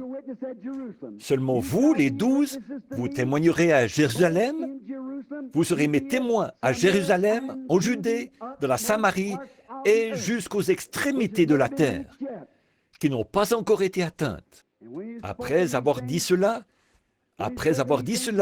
il fut élevé pendant qu'ils le regardaient, dans la nuée, et dérobé à leurs yeux. Maintenant, prenez juste l'autre page à côté. Regardez ces prophéties qui s'accomplissent. Le jour de la Pentecôte, ils étaient ensemble. Ils étaient tous ensemble dans le même lieu.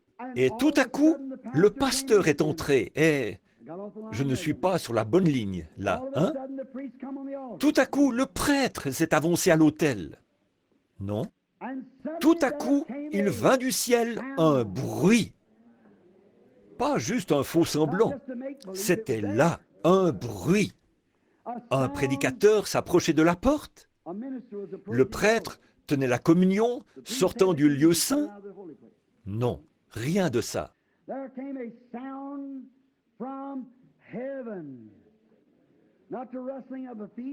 Il vint du ciel un bruit, pas un bruit de pas. Il vint du ciel un bruit comme un vent impétueux. Oh là là! Et il remplit toute la maison où ils étaient assis. Qu'est-ce que le Saint-Esprit? Voici où ils reçoivent la puissance. Voici où ils sont censés attendre. Voici ce qui s'est passé quand ils l'ont fait. Tout ça prophétisé dès la Genèse, tout le long, à partir d'Abraham. Il viendrait. Et de quelle manière il viendrait? Et les résultats qu'il y aurait.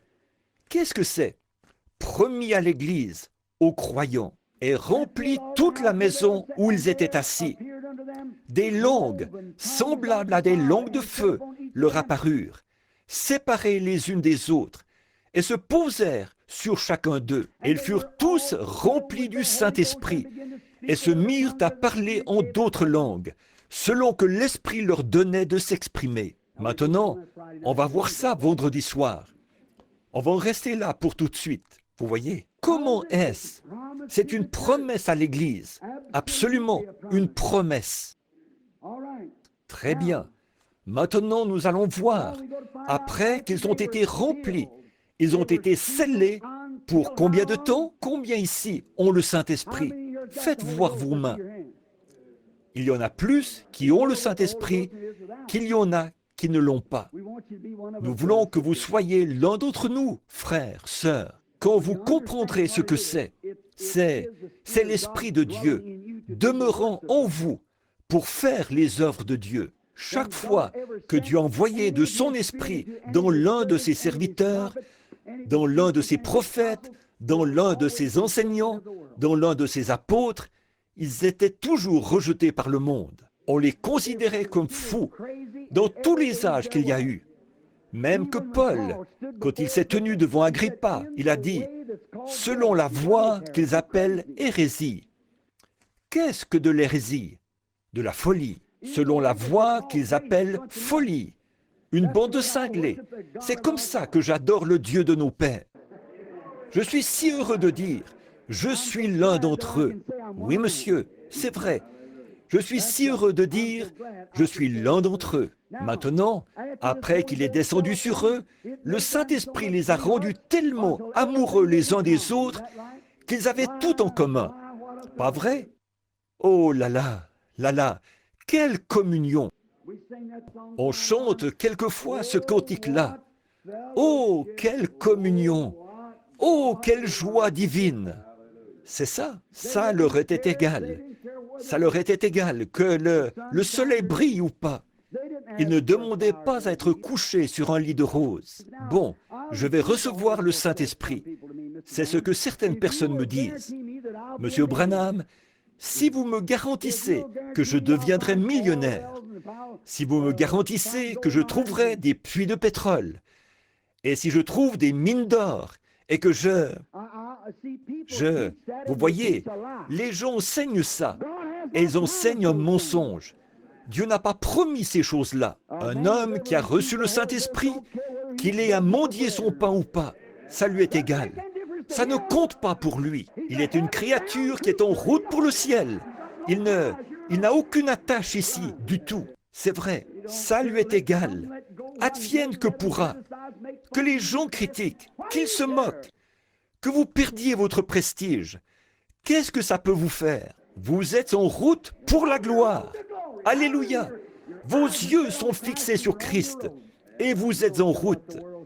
Ça vous est égal, ce que le monde peut dire. Voilà ce qu'est le Saint-Esprit.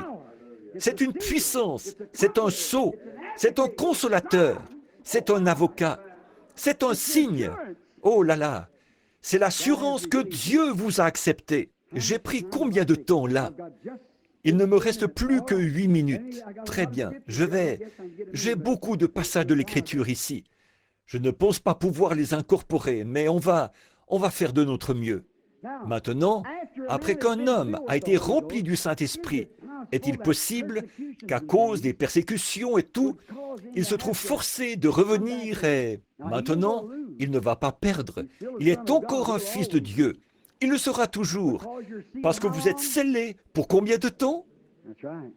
C'est vrai, c'est ce que la Bible a dit. Maintenant, après que les disciples ont été battus de verge, qu'ils ont été ridiculisés, raillés et tout, ils ont pensé qu'il était temps pour eux de se réunir de nouveau pendant un petit bout de temps. Prenons dans Actes chapitre 4 pour voir ce qui s'est passé. Maintenant, ça, c'est pour ceux d'entre vous qui l'ont déjà. Actes chapitre 4. Là, Pierre et Jean avaient été battus de verge, mis en prison pour avoir guéri, pour avoir fait un service de guérison à la porte de l'église. Combien savent ça? Il y avait un homme étendu là, qui avait un genre d'infirmité aux pieds. Il ne pouvait pas marcher. Il était comme ça depuis 40 ans. Et Pierre est passé par là. Et il a tendu sa coupe pour recevoir quelque chose dans sa coupe, pour pouvoir manger. Et Pierre a montré qu'il était un prédicateur rempli du Saint-Esprit. Il n'avait pas d'argent. Il a dit, je n'ai ni argent ni or. Vous voyez, il ne se souciait pas de ça. Mais il était une créature qui était en route pour le ciel. Oh, comme j'aimerais qu'on ait le temps d'insister là-dessus pendant un instant, là. Vous voyez, il était en route pour le ciel. Il était consolé. Il avait l'esprit. il avait la puissance. Il a continué son chemin et il a dit, je n'ai ni argent ni or, mais ce que j'ai, je te le donnerai. Sans doute que l'homme a dû dire, qu'est-ce que vous avez, monsieur? J'ai la foi. J'ai quelque chose dans mon cœur qui a commencé il y a à peu près 10 jours. J'étais là-haut dans la chambre haute et tout à coup, toutes les promesses que Dieu avait faites. J'avais marché avec Jésus-Christ pendant 3 ans et demi. J'ai pêché avec lui là-bas. Je ramenais du poisson. J'ai fait toutes ces choses et je l'avais vu guérir les malades. Il n'arrêtait pas de me dire, le Père est en moi, mais quand je partirai, il viendra en toi. Alors, je n'arrivais pas à comprendre ça. Mais il a dit, mais je ne m'attends pas à ce que tu le comprennes. On ne comprend pas ces choses-là, on les reçoit, c'est tout. Je ne le comprends pas encore. Et ne me dites pas que vous comprenez, parce que vous ne comprenez pas, voyez? Alors, je ne peux pas le comprendre, je ne peux pas l'expliquer, mais il y a une chose que je sais, c'est que je l'ai. Mais vous dites, ce n'est pas scientifique ça. Oh, mais bien sûr que ça l'est. Regardez ces lumières. Quand Benjamin Franklin a saisi ça, il a dit, je l'ai. Il ne savait pas ce qu'il avait, mais il l'avait. Et je veux que quelqu'un vienne me dire ce soir ce qu'est l'électricité. Ils ne savent toujours pas ce que c'est, mais on l'a. Amen, c'est vrai. Il n'y a pas un homme qui sait ce qu'est l'électricité. Ils peuvent l'exploiter, faire de la lumière avec, la faire brûler, la faire agir, mais elle est produite par des générateurs, 2 pièces qui tournent ensemble, comme ça. Elle produit ça, et c'est tout ce qu'ils en savent. Elle donne de la lumière, elle contient de la puissance. Et c'est comme l'Esprit de Dieu. Quand vous avez une pièce qui est vous, et que l'autre pièce, c'est Dieu, et que vous les faites tourner ensemble, comme ça va faire quelque chose pour vous. C'est vrai, ça va donner de la lumière, ça va donner de la puissance. Vous ne savez pas ce que c'est, et vous ne saurez jamais ce que c'est. Mais quand vous l'avez, vous le savez. Ça c'est sûr, et c'est pour vous, c'est à vous, c'est l'assurance. C'est vrai. Qu'est-ce que cette lumière-là montre? C'est l'assurance. La lumière est bien là. Maintenant, remarquez ceci. Donc, vous ne savez pas ce que c'est. Mais ces gens-là ont dit, eh bien, ils ont dit qu'ils savaient une chose. Nous savons que ce sont des ignorants. Encore des cinglés, vous voyez, comme le jeune Allemand disait qu'il l'était. Voyez, ils ont dit, ils sont ignorants et sans instruction, mais ils ont été avec ce pêcheur, ce charpentier là-bas, qu'on appelle Jésus. Ça, je peux vous le dire, parce qu'ils font les mêmes choses que lui. Voilà ce qu'est le Saint-Esprit.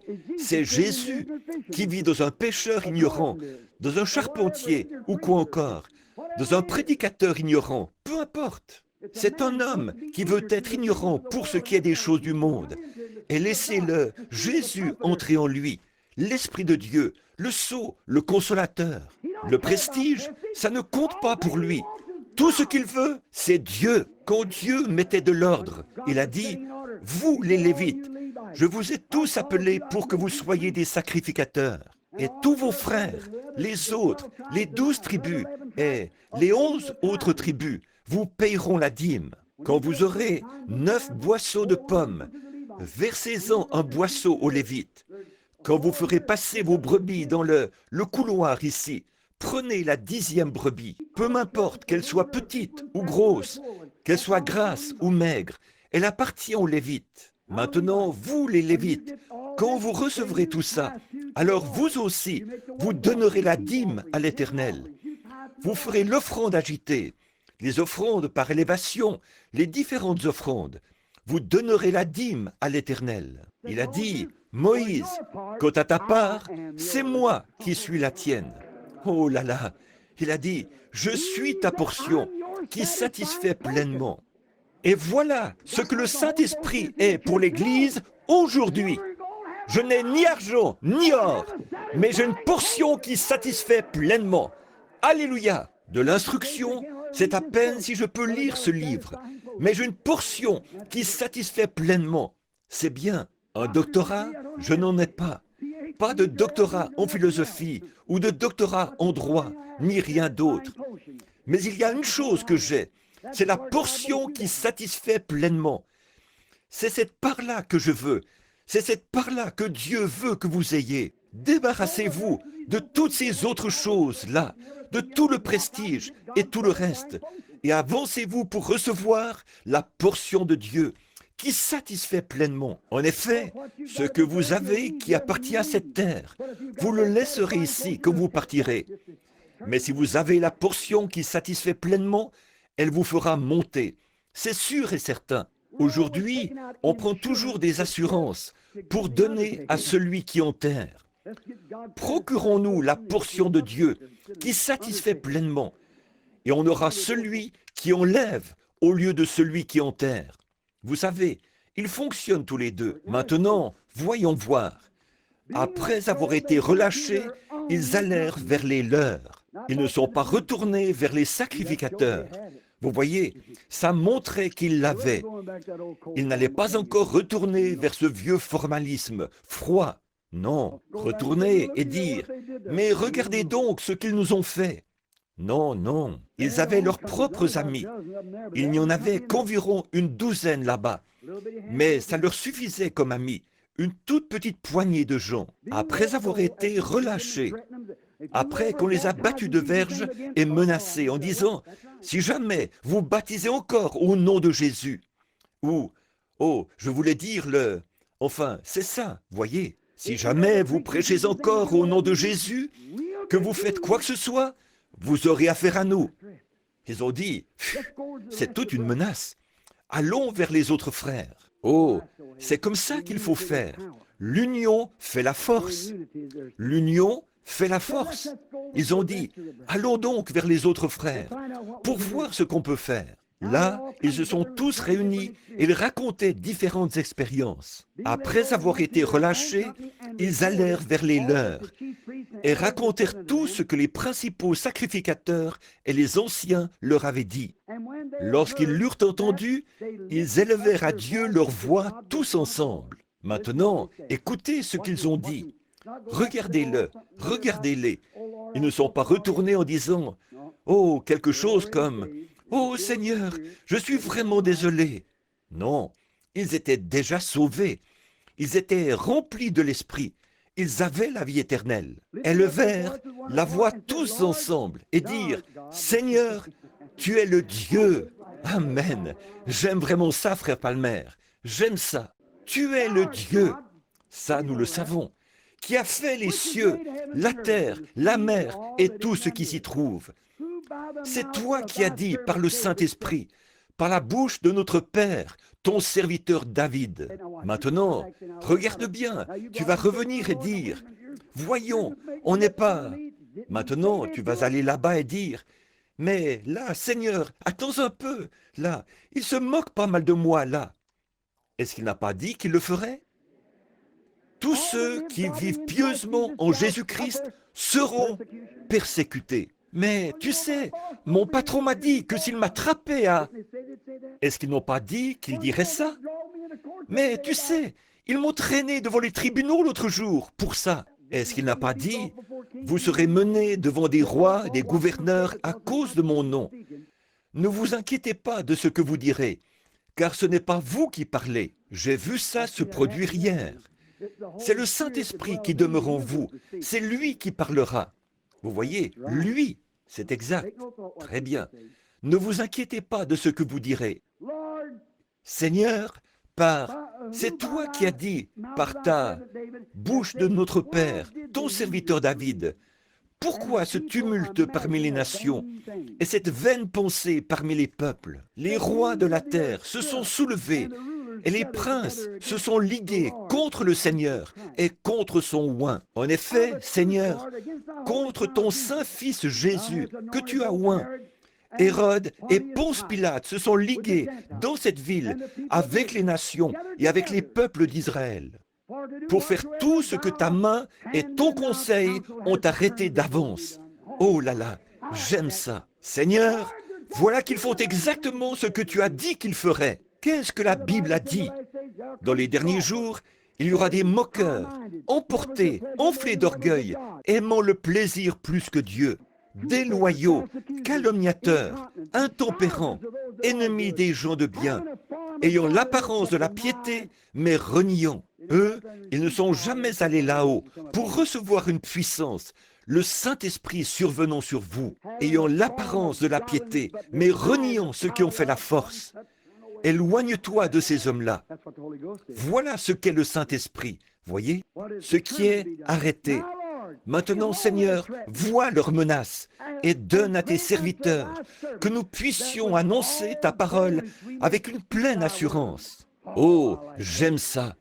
Ôtez ce vieil os de poulet de là et mettez-y une vraie colonne vertébrale. Maintenant, regardez bien, d'annoncer tes paroles avec une pleine assurance, en étendant ta main pour qu'il se fasse des guérisons. Oh, frère, les démons ne meurent pas, mais le Saint-Esprit non plus, voyez. Étendons ta main pour qu'il se fasse des guérisons, des miracles et des prodiges, par le nom de ton Saint-Fils Jésus. Vous voyez pourquoi ils faisaient tant d'histoires, n'est-ce pas? Ils font la même chose aujourd'hui, mais ça ne les avance absolument à rien. Quand ils eurent prié, le lieu où ils étaient assemblés trembla. Ils furent tous remplis du Saint-Esprit et annonçaient la parole de Dieu avec assurance. Oh là là, ils ont reçu quelque chose quand ils sont montés là-haut, n'est-ce pas? La promesse l'avait dit, c'est ça, le Saint-Esprit, pour vous donner de l'assurance, pour vous donner une consolation, pour vous sceller, pour vous donner un signe. Oh là là, écoutez, oh, comme j'aimerais qu'on ait du temps, qu'on puisse descendre chez les Samaritains avec Philippe. C'est dans Actes 8, 14. Pour vous qui le notez, ils avaient éprouvé beaucoup de joie.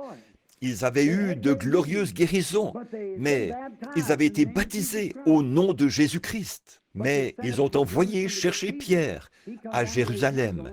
Il est venu et leur a imposé les mains. Ils ont reçu le Saint-Esprit. Acte 8, 14. Ceux des nations. Il y en avait un du nom de Corneille. C'était un homme formidable. Il payait sa dîme. Il construisait des synagogues pour les gens. Il respectait Dieu. Il craignait Dieu. C'était un brave homme, un bon presbytérien, méthodiste, baptiste, ou quelque chose du genre, vous voyez, vraiment un brave homme. Mais un jour, Dieu a dit, c'est un brave homme, alors je vais l'envoyer à une réunion. Il va falloir que je m'arrange pour que mon prédicateur, là, il lui en parle. Très bien. Alors, il a eu une vision qui disait, va à Joppé et tu y trouveras un certain Simon, corroyeur. Il y a un certain Simon-Pierre chez lui. Fais-le venir. Il te dira comment faire, parce qu'il a reçu quelque chose. Et pendant que Pierre était là, et Corneille voulait adorer ce prédicateur, il le voulait vraiment.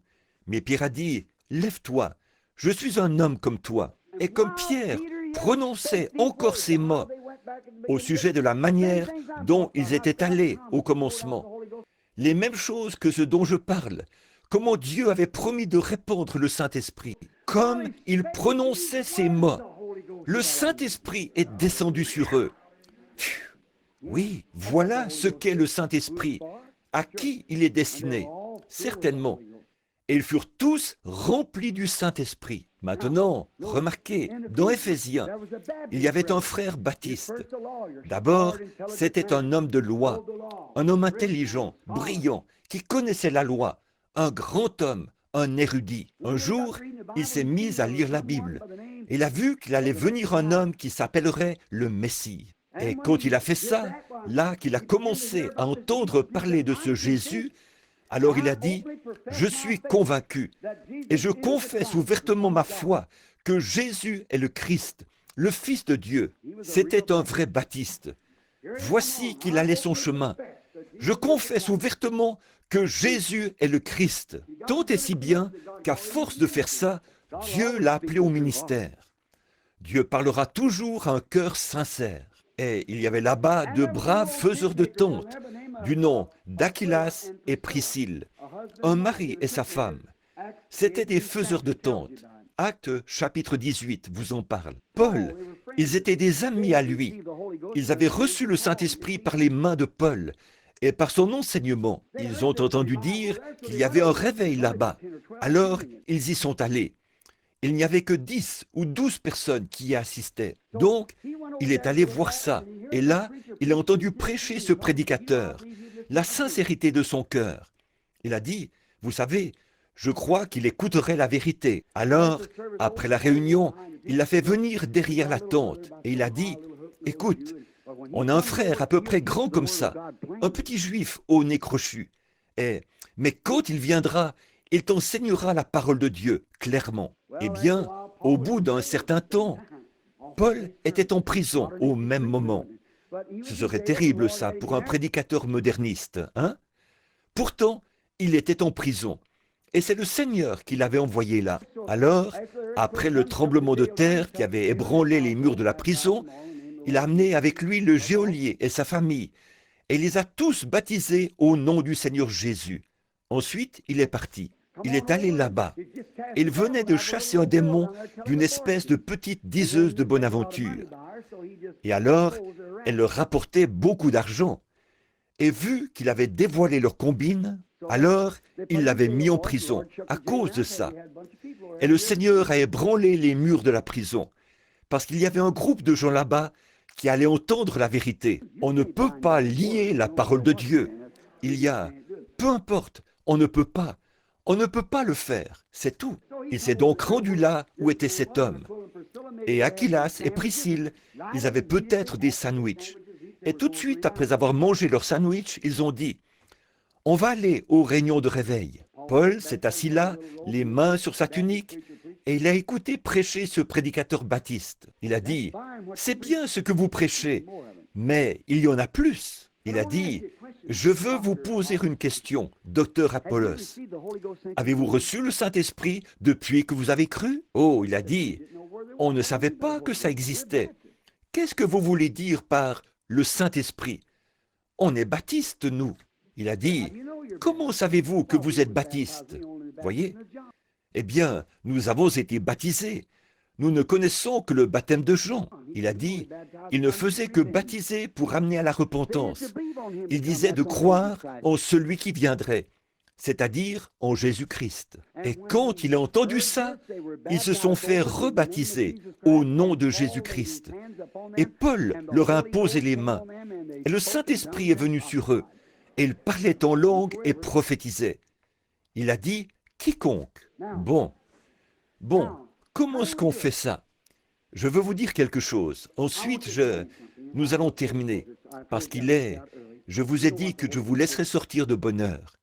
Vous savez ce qu'est le Saint-Esprit. Comme dernier passage de l'Écriture pour ce soir. J'en ai une autre série là, mais on va être obligé de laisser ça de côté. Prenons 1 Corinthiens 12. Et ensuite, nous allons lire ça. Ensuite, nous terminerons.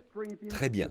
1 Corinthiens chapitre 12. Combien croient l'enseignement de saint Paul? Bien sûr, il a dit dans Galates 1,8, si un ange enseignait quoi que ce soit d'autre, qu'il soit anathème. À plus forte raison, un prédicateur. Si un ange du ciel descendait et enseignait quoi que ce soit d'autre, qu'il soit maudit. Vous voyez, n'ayez rien à voir avec ça. Maintenant, regardez bien ça. 1 Corinthiens 12.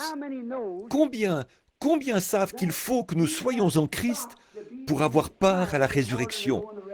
Parce que c'est son corps que Dieu a promis de ressusciter. Il n'y a pas d'autre moyen. Il n'y a aucun autre moyen.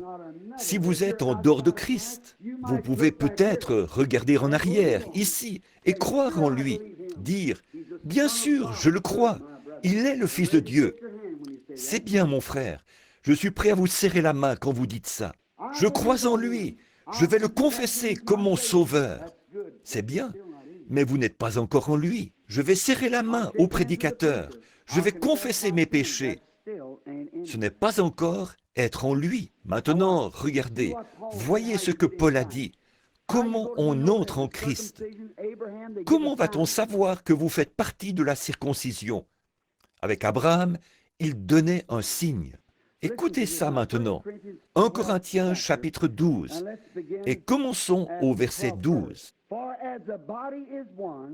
Car comme le corps est un, il y a plusieurs membres, et comme tous les membres du corps, malgré leur nombre, ne forment qu'un seul corps, ainsi en est-il de Christ.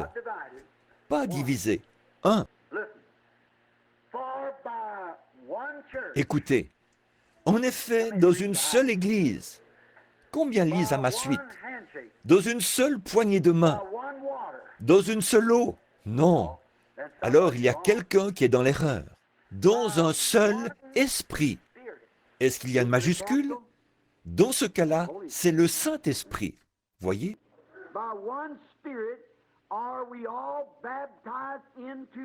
Nous avons tous été baptisés dans un seul esprit pour former un seul corps, soit juif, soit grec, soit esclave, soit libre. Et nous avons tous été abreuvés d'un seul esprit.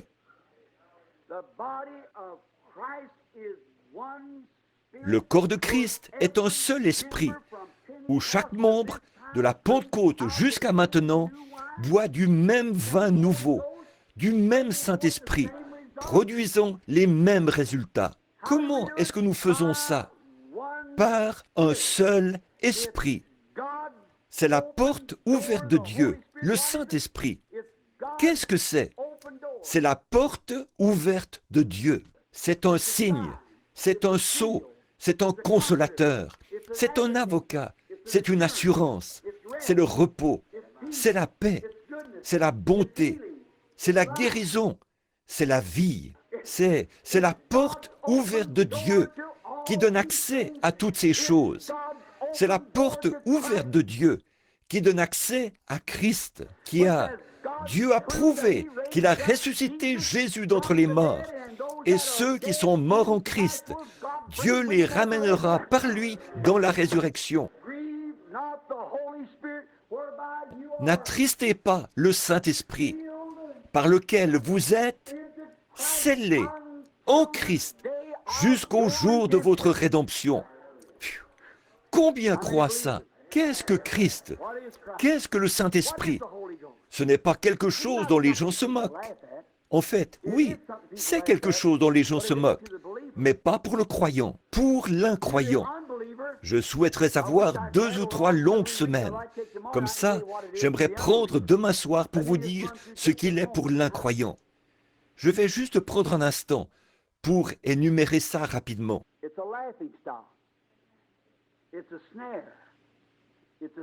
Il est une risée, il est un piège, il est une pierre d'achoppement, il est la mort, il est la séparation éternelle d'avec Dieu.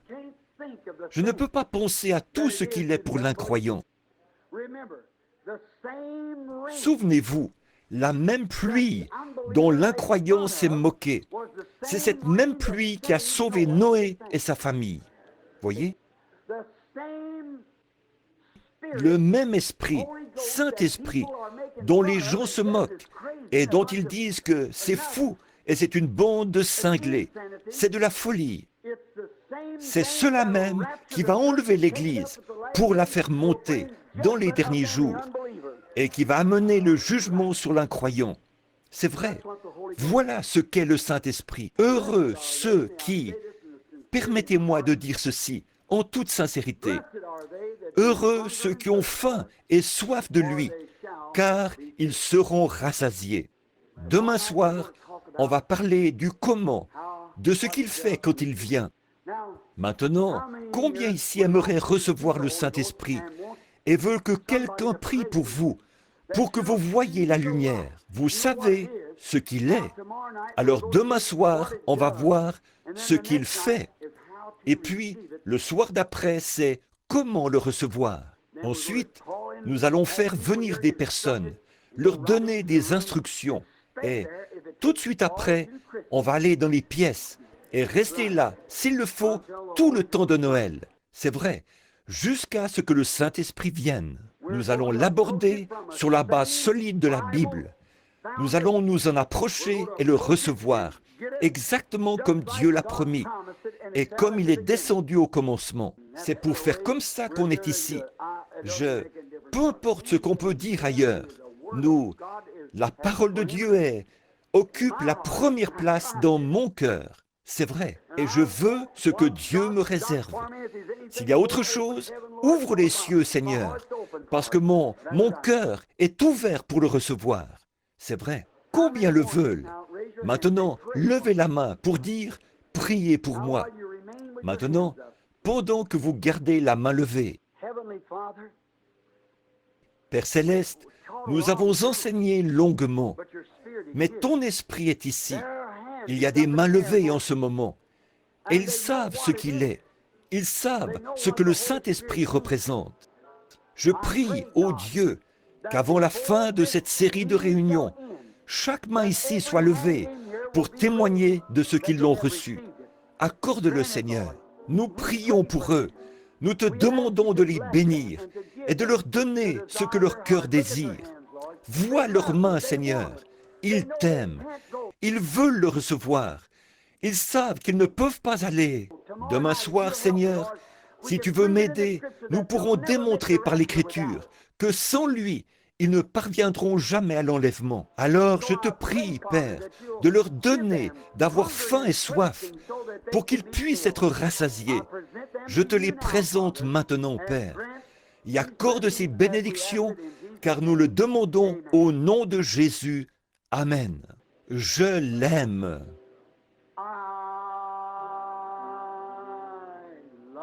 Je l'aime.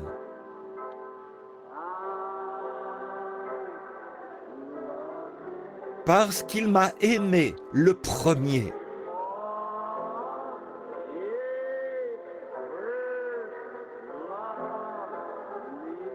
Et a acquis mon salut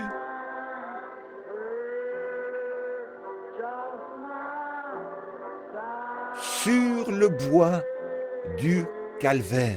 Je veux dire ceci avant que nous continuions à chanter. Je veux rencontrer quelques prédicateurs dans la pièce, ici, vendredi soir, avant la réunion. Vous voyez, vendredi soir.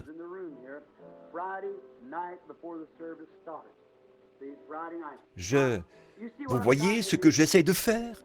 De montrer ce qu'il est, comment l'aborder et quoi respecter. Comme ça, vous ne venez pas à l'aveuglette, comme à tâtons. C'est pour cette raison-là que je n'ai pas demandé ça ce soir. Je veux que vous sachiez ce que c'est. C'est une promesse, c'est un sceau, c'est le consolateur, c'est ainsi de suite. Alors, demain soir et le soir d'après, et ensuite, nous allons nous y mettre tout de suite, à partir de là, jusqu'à ce qu'il vienne. Peu importe le temps que ça prendra, on va rester jusqu'à ce que purifiez votre cœur. Il ne le répandra jamais dans un cœur impur. Mettez-vous en règle, soyez prêts, et il l'accordera. Je l'aime. Je l'aime. Levons les mains maintenant. Parce qu'il m'a aimé le premier. Et a acquis mon salut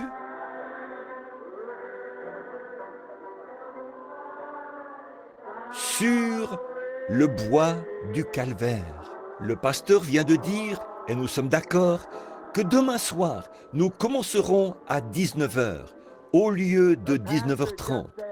Et ça me permettra de vous laisser sortir à 20h30 au lieu de 21h30. 19h30 à 19h demain soir, le service de chant commencera. Je commencerai mon message à 19h30. Je l'aime. Prenons nos mouchoirs et agitons-les pour lui. Je l'aime. C'est le moment de se défaire de cette tendance formaliste. Parce qu'il m'a aimé le premier.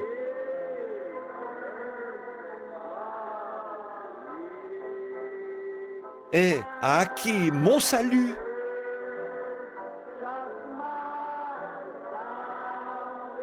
sur le bois du calvaire. Très bien maintenant, votre pasteur, frère